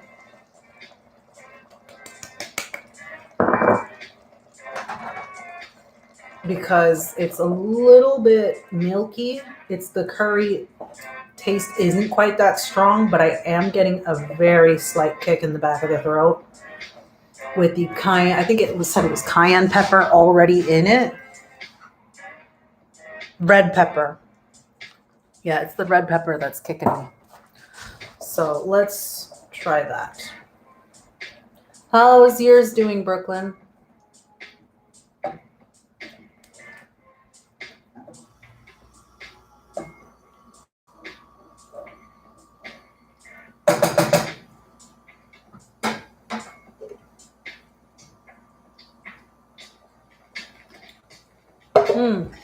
I gotta check my laptop battery power. Ooh, 37%. I might need to get the charger. How's your consistency? Still, are you like, because essentially, like, the chicken's pretty much, like, you could check to see if your chicken is cooked through, and if you're happy with the sauciness, then you're done. Then what I like to do is take a bowl. Actually, I think it might be dirty right now. Hold on. Oh, no, it's not. Perfect. I can show you. So what I like to do is get a nice round bowl, like that has a nice dome shape to it. You know, this one is an Asian rice bowl. Or maybe a cup, a mug. What I like to do is I like to pack it with rice, and then I will flip it onto the plate. And I'll show this later, but just in case if you think that yours is done and you want to start eating now and like serving yourself, I'm just gonna show you this real quick. So then I tap it and then I pick it up. So now you've got a nice dome of rice, and then I take the chicken curry and so it's like a little volcano. I just kind of like serve it around it, you know, and then that's how I eat it. And then you just mix it all together. But that's how I like to do it. And you'll see that later when I am ready to serve. Tortilla. Ooh, I bet it is good with tortilla. Or naan bread. Oh, of course it would be good with naan bread. Naan bread's Indian, of course.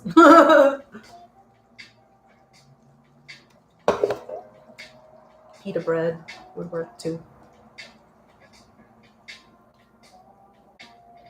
But yeah, if it's a little too liquidy for you, like this to me is still liquidy. Like it's too soupy. Like it's still a little, and I think that's because of that coconut oil that got separated from the cream. So I don't know if I'll be able to evaporate all of this out. We'll see.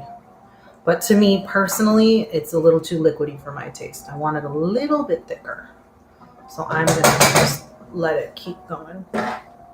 Oh, let me taste the spiciness now that I added the rest of that curry powder, a tablespoon.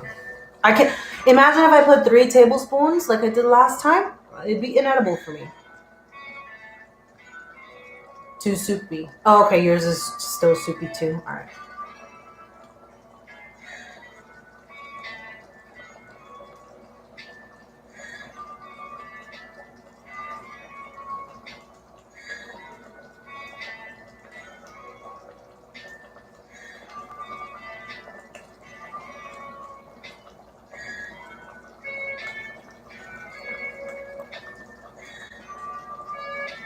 Damn, that tastes good.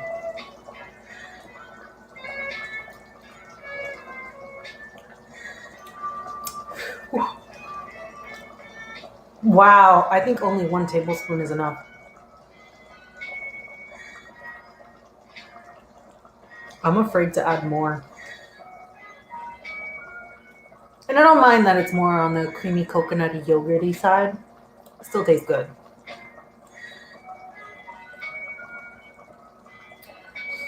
Maybe a little, maybe just a little. I'm just gonna do it. I'm gonna eyeball it at this point because I don't want to go overboard.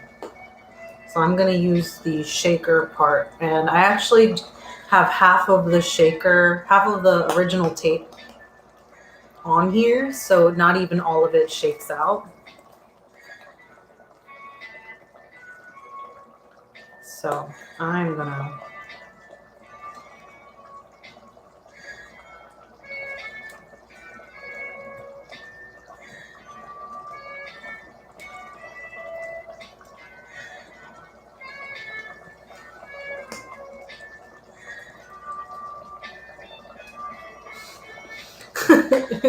because it's only half the paper, it's like not functioning properly. There we go. That's it. let's play with that for now.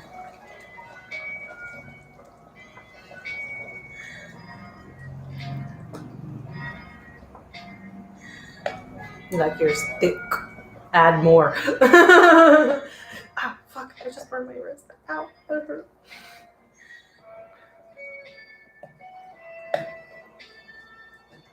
It's definitely at the color that it's supposed to be though, so that's good. It means that I have enough powder in there that it has turned the proper color. And meanwhile, my rice is nice and staying toasty in its rice cooker, which is what I love about it, because you can literally set it and forget it. And even if some of the rice at the bottom of the pan gets a little crusty, then it's like, yum, crispy.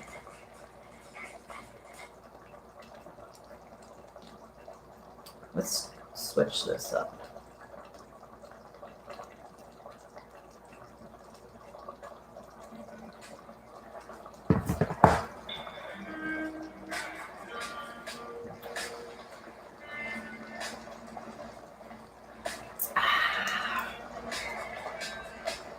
What else? Do you guys have any other questions for me? I feel bad because at this point this is the boring part, just waiting for it to cook.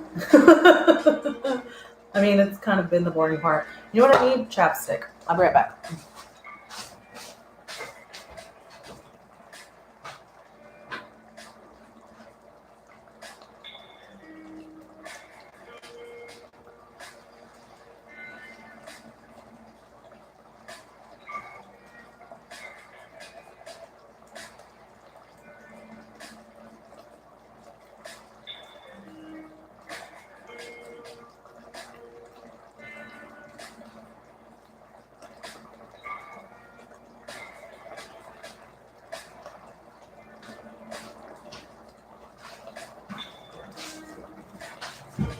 What I'm going to do, I'm going to bring my study cards out. Because I'm going to try and get ahead of the game. And study the words. I mean, although also, too, I could be washing the dishes. Maybe that might be a good idea, actually. I'm going to do that. I'm going to talk to you guys and wash the dishes. But I thought it'd be a good idea to get ahead of the game and study the vocabulary for this chapter, this first chapter. And I know some of it because I've studied it before, but I'm still insecure about it. So this is clean. So I was like, maybe I should study. So I made note cards already for all of the chapters that we're going to go through this semester, and I put them in little plastic baggies. And my sink's down here, so I'm just going to wash dishes. Gotta heat up the water first because this is an old ass building, and the water doesn't like to heat up fast. It likes to take its sweet ass time. And I'm also keeping an eye on my curry still too.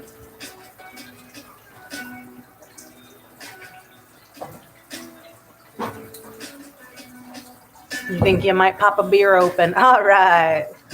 Yeah, I wish I had a beer. I don't. I have seltzer instead. Hell yeah, that's looking good.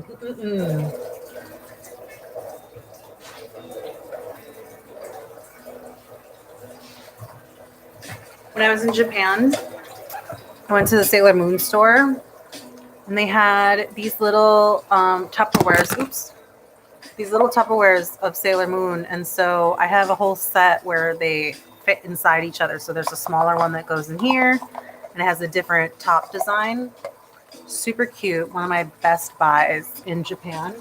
And then, my Sailor Moon cup is in the other room, but I also have a Sailor Moon plastic cup, and I love it so much. It's really beautiful.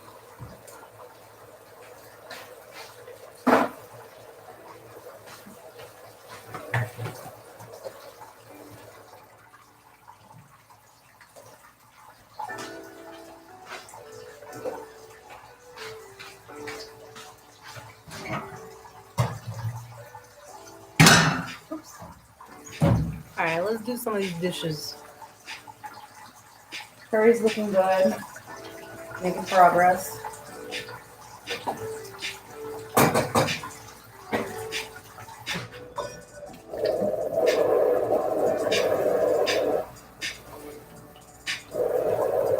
love it. Don't you love it when you have a brand new sponge? I love it.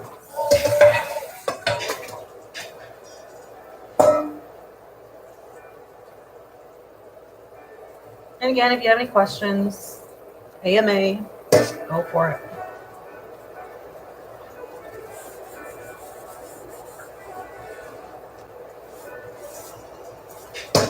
I'm excited. I'm going to my friend's house tomorrow.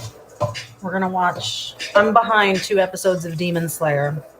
So, and he's the one that introduced me. So I'm going to go over to his house. We're going to order some tacos and have a little drinky drink and order and watch Demon Slayer. He's caught up, but I'm not. So he was like, oh shit. All right, come over. We'll have food and we'll watch Demon Slayer. I was like, yes, absolutely. And also it's like a little celebration that like I'm gonna start school on Friday. So it worked out. No, not Feifei, different brand.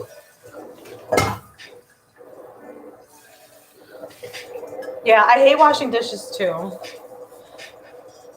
What I like though about my little setup here is that I put my phone on this shelf and it's like eye view. And so I'll just throw on a YouTube video and it really helps with distracting me from the fact that I'm doing dishes. Like I do the dishes, but I don't think about it. It's more mindless because I'm focusing on what I'm watching. So that's a helpful tip. If you can set up your phone somewhere, put on a YouTube video that's, you know, maybe 20 minutes, 30 minutes or something so that you know for sure, like you don't have to touch the screen with your soapy wet hand. And I'll just let the advertisement go because I don't want to touch the phone. Unless it's a really annoying one, then I'll just say fuck it and I'll touch the phone with my soapy hand. But yeah, that's like my trick. And like right now, because I'm streaming, it's also nice and distracting. So.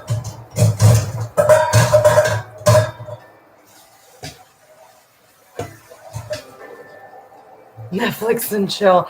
I mean, no, it would be Hulu because Hulu has the new episodes of Demon Slayer. But yeah, it'd be Demon Slayer and food and drink. Yeah, it'll be fun. I'm excited. Working as a dishwasher left a bad taste in my mouth. Oh, you know, I've always been curious about what it's like to be a dishwasher in a restaurant. Part of me has always kind of just wanted to take the job just so I could say I did it. And I don't know, to show appreciation, I guess. I don't know. I've just been curious. And also you get to use that like really cool gigantic machine to wash the dishes, which I always thought was cool.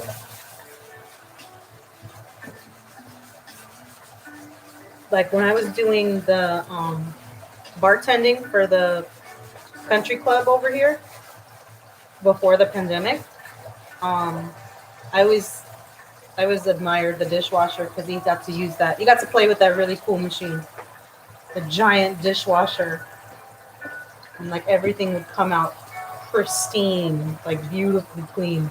Except it was fucking hot, so. It's the fucking worst. Oh no.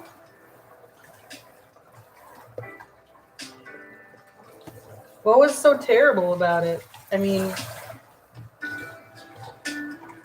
it's washing dishes. I don't know. Indulge me. Go on. Share your story.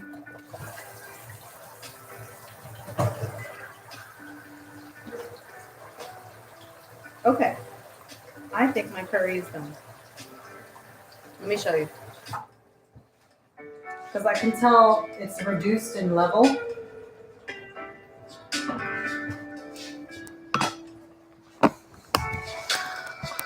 So this is what we're working with. It's still liquidy, but I can see more of the chicken, and I know that the level has gone down. And I think it's never going to get any less liquidier than this because of that coconut milk oil debacle. So I am happy with this. I'm going to say this is done. But I'm going to keep doing the dishes. I might as well. Actually, no, I'm not. I'm hungry. I'm going to eat. Let me, I'm going to set up my table now. And then you guys can sit with me while I eat.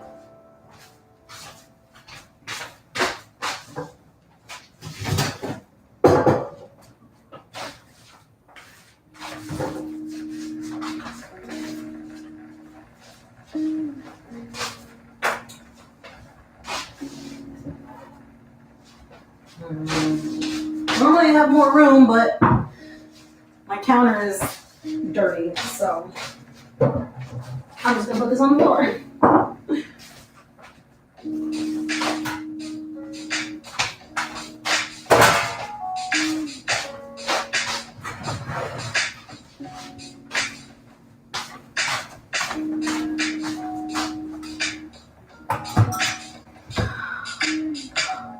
A bartending stream? See, that's expensive. That I'm gonna need monetization for.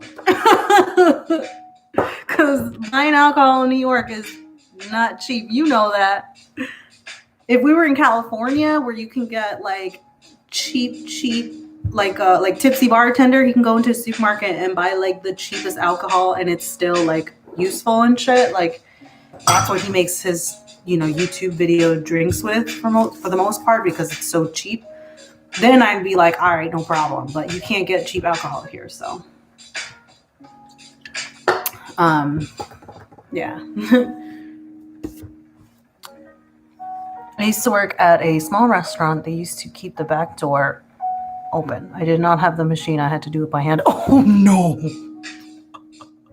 Okay, that fucking sucks. That's the worst. Damn, dude. Alright, so now it's time to plate. So I'm going to lower the laptop down here so you can see better. Alright,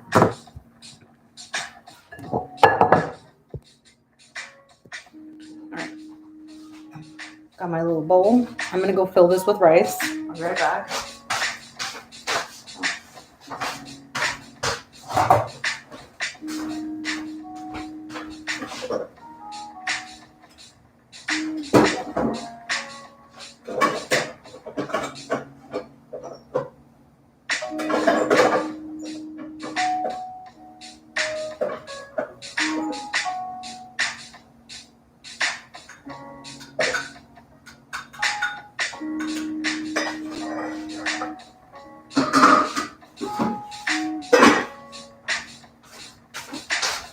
So I have my bowl. I smooshed it down with my little rice paddle. And now I'm going to try and... So this is a really great way, like, so if you're cooking for other people, you're going to do a dinner party and you're going to serve everyone chicken curry. Number one, this batch that we did is probably not enough. You're probably going to need to double the recipe. But don't double the curry powder. I made that mistake one time too. And I put 6 tablespoons of curry powder. And it had the red chili, the red pepper flakes. I think it was this brand too. Horrifying. So spicy and edible. So you don't have to double up on the curry flavor powder, I don't think, because it'll be sufficient enough. Anyway, that's for another day. Nice way to present this at a dinner party. You do this. You get the roundish bowl, stuff it with rice, pat it down. And then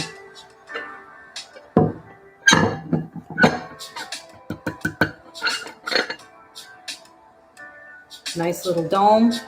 You can see the little crusty bits from the bottom of the rice, but that's okay. Then I'm going to grab a spoon that is deep. Ladle. It could be a ladle. It could be this kind of spoon, but something that can take some of that liquid. And I'm going to scoop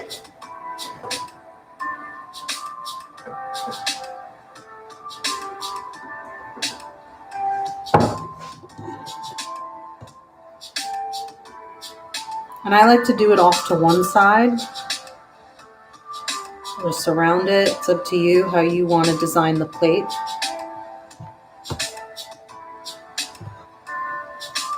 Make sure you get some pieces of onion and chicken in here so that it's not just all chicken or all just liquid.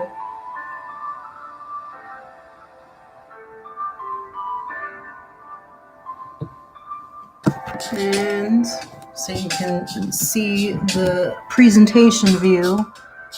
That's what it looks like. It looks really good on camera, like when you take a photo with your phone.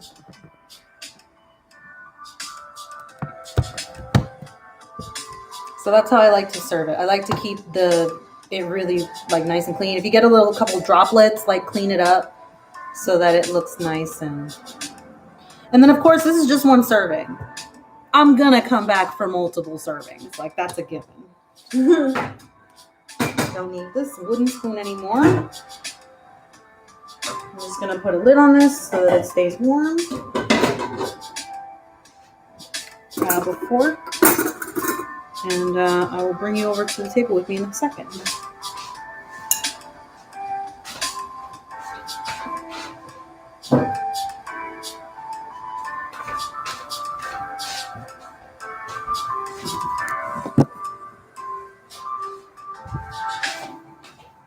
Master Chef. Yeah, we chefing it up in here.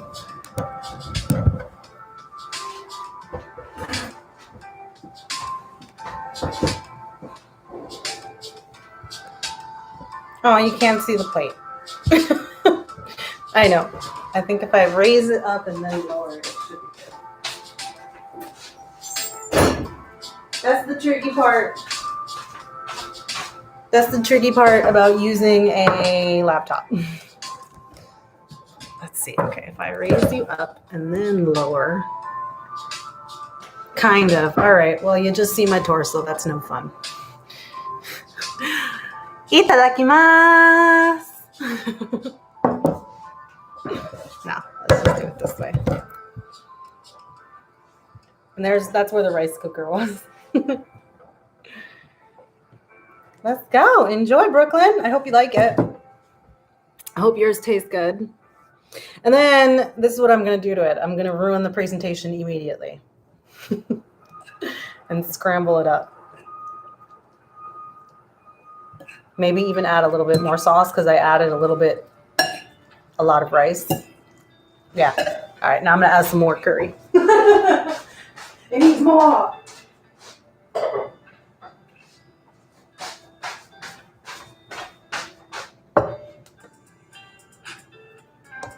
But that's why you want some of that liquid. You don't want it to be too thick and chunky. You want it to still be liquidy in these kinds of instances. So you got enough sauce.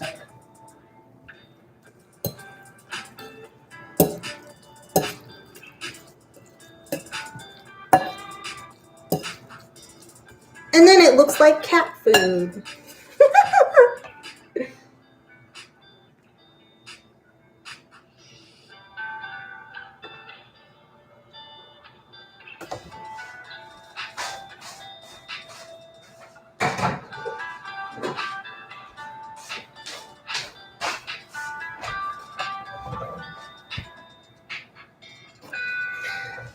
Food always tastes better homemade. Absolutely. You hope you didn't mess it up. Nah, I don't think you did. If you followed along with me, it'll be fine. Here we go.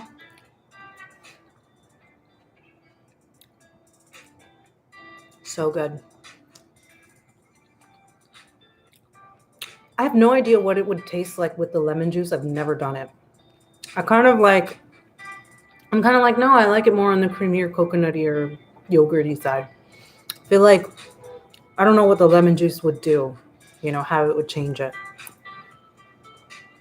Shit, that's good.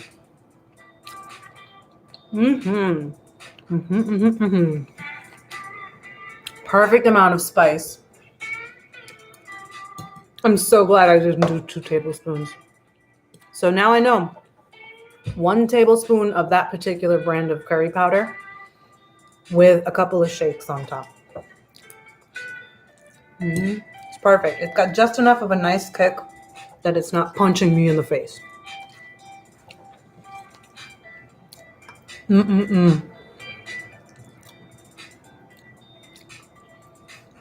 I forgot to take a picture. Oops.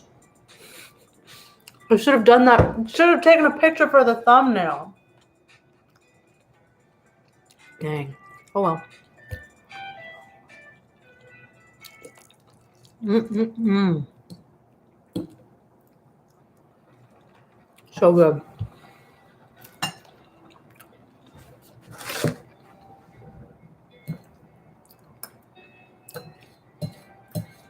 How's yours, Brooklyn?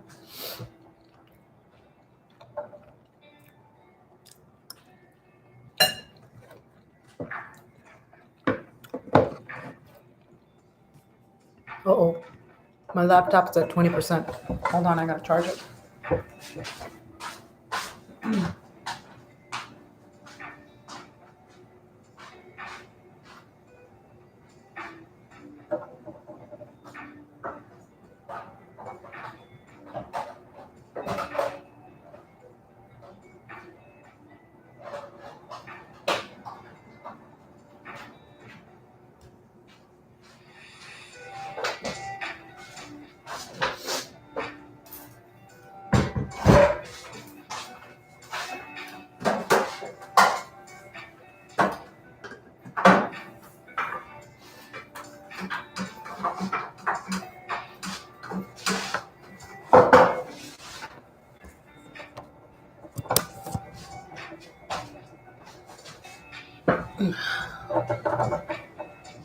There we go.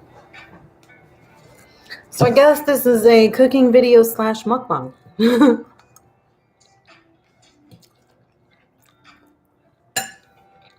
Man, I was hungry. So good. And like the chicken's not dry either. Sometimes I feel like maybe to get the chicken more flavorful, to maybe like marinate it in something the day before. But I don't know what.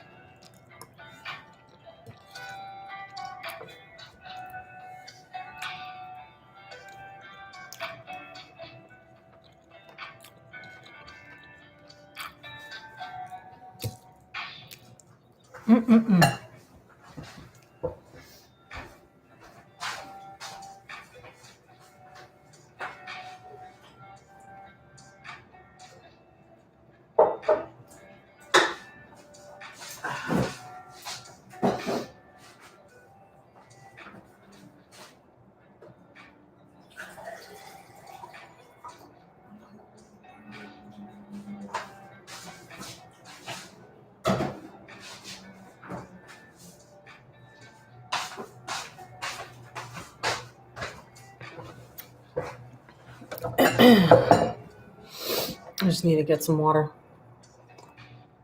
Because my seltzer can was empty.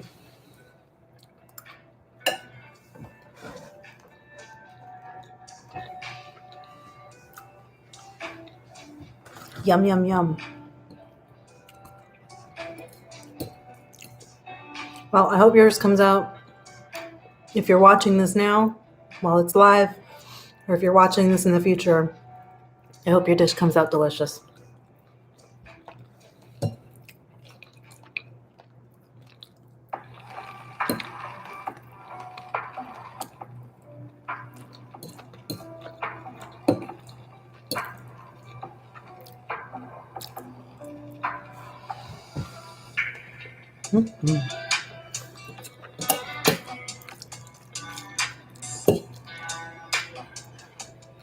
I was thinking about doing it with a salad too, but I'm like, I don't want salad.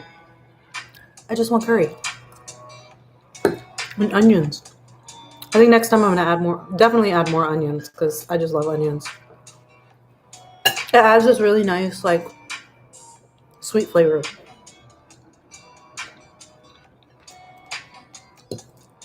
In the mix of all the spice and curry and stuff.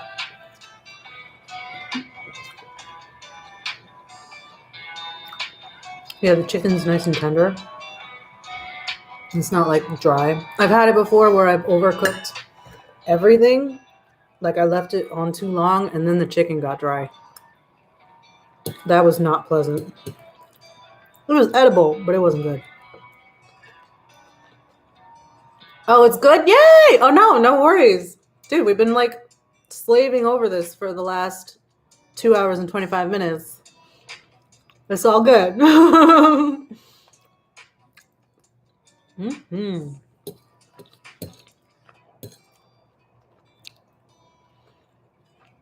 Dang, this is good. I wish I could share this with you guys. Present and future. Mm-hmm.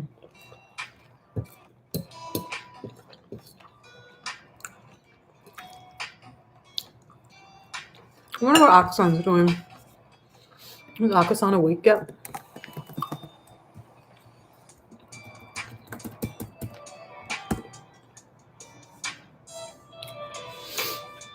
No, he's not streaming. Okay. Yeah, man. If I put any more curry powder, this would be miserable. It's like borderline about to turn bad in terms of spiciness. I think it's just the accumulation of the spice already in my mouth. It's like, my mouth is on fire. But in like a pleasant way. Borderlining an unpleasant way. I gotta get a different curry powder. There's this new store opening and it's the future of retail. Ooh, what is it? Tell me about it.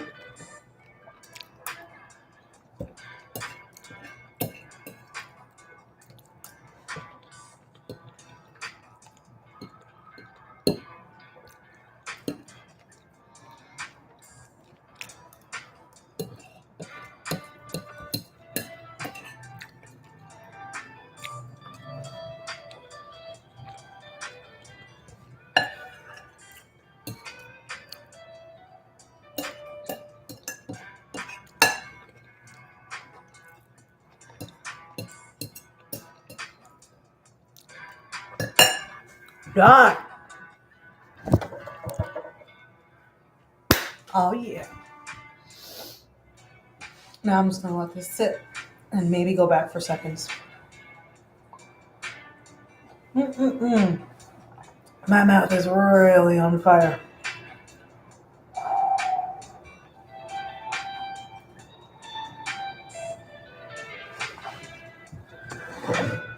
Whew. Okay. Definitely not the extra. Maybe a little under a tablespoon of that brand of curry powder.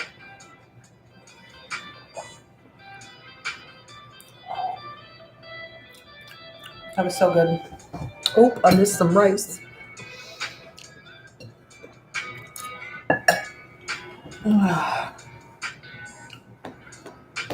So good. My belly is happy.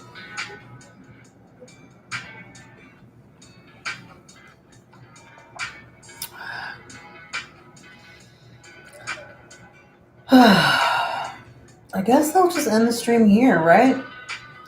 Prepared the food, cooked the food, ate the food, enjoyed the food. Now I don't know what else to do. Yeah, maybe I'll just end the stream here. What do you guys think?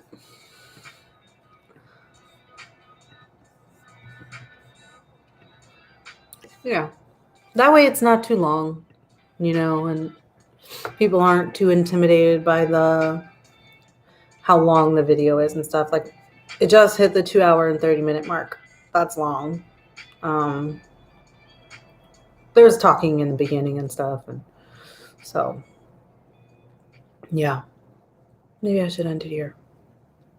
Thank you guys so much for joining me. Brooklyn says I feel fat. I do too. It's delicious. What is it that you are? Go to the store, picking out what you wear. It's a hallway. There's only dressing rooms, and inside the dressing rooms, there's this iPad, and you pick. Wow, that's interesting. I would say that is not an enjoyable experience. I like the way, you know, grocery stores like function now. So, you know, being able to see the fruits and vegetables and stuff. So, what clothes you want and the worker brings it to you. Oh, you're talking about clothing. Oh, that's different. That's cool. That kind of reminds me of Clueless with what's her name's room. And she had like all her outfits digitized and then she could like put it on herself digitally. That was pretty cool. But anyway, yeah, I'm going to end the stream here. I'm going to get myself another serving and then I'm going to watch some Buffy the Vampire Slayer because I am obsessed. I can't believe I didn't watch this show sooner. So yeah, 2 hours, 30 minutes. We did it. You did it, Brooklyn. Congratulations. Yay. And if you followed along and have completed the recipe and cooking and have plated it and everything and are enjoying it, yay, congratulations. Thank you so much for watching. I will let you guys know when I'm going to stream next because, again, school takes priority. And then I have classes early Tuesday mornings. So I don't think Monday night is going to be an option. I'm thinking Fridays is going to be the new day that I'll stream. We'll see. Stay tuned. Stay updated on my socials. That my socials are available in the About section of my YouTube page. Go check me out over there. Subscribe. Make sure you have the notification bell set to all so you know when I'm streaming live because sometimes I like to do it randomly. And yeah. You're welcome, Brooklyn. You're welcome for the recipe. I hope you enjoy it. Share it with your friends. Maybe you want to try experimenting with the fresh ginger, the lemon, the cayenne pepper. Go for it. Let me know how it is. How does the lemon juice change anything? Because I think the recipe calls for the lemon juice at the end. And I'm just like happy with the way it is. So, yeah. If you want to do it with the lemon juice, let me know how it goes for next time. Adam! Just got home from work. Well, congratulations. But unfortunately, this is the end of the stream because I have prepared, cooked, and served and eaten my meal. And I don't want to make the... Oh, you did add the lemon juice. How was it? Did it do anything? Does it... I mean, I guess you don't know what to compare it to because you haven't had it without it. Or unless you, like, saved some of it for before you added the lemon juice. What does it taste? Does it taste lemony or does it, like, taste less spicy? See, now you're going to make me want to try it with the lemon juice next time. I know Adam's late to the party. It's okay, though, because this will be... Wait, where is dessert? Oh, good. I can watch the replay. Yep. That's what it's here for. I know, right? Dessert will have to be next time. Because usually when I make this, I don't eat dessert. I just eat like 2 or 3 servings of this and then I'm full and then I can't take it anymore. And I'm just like... But it's so good. You can't help it. Also, it tastes so good the next day. Save some for tomorrow. It tastes even better tomorrow because it's been like sitting overnight for hours. And it tastes so good. So definitely make sure, Brooklyn, you save some for tomorrow.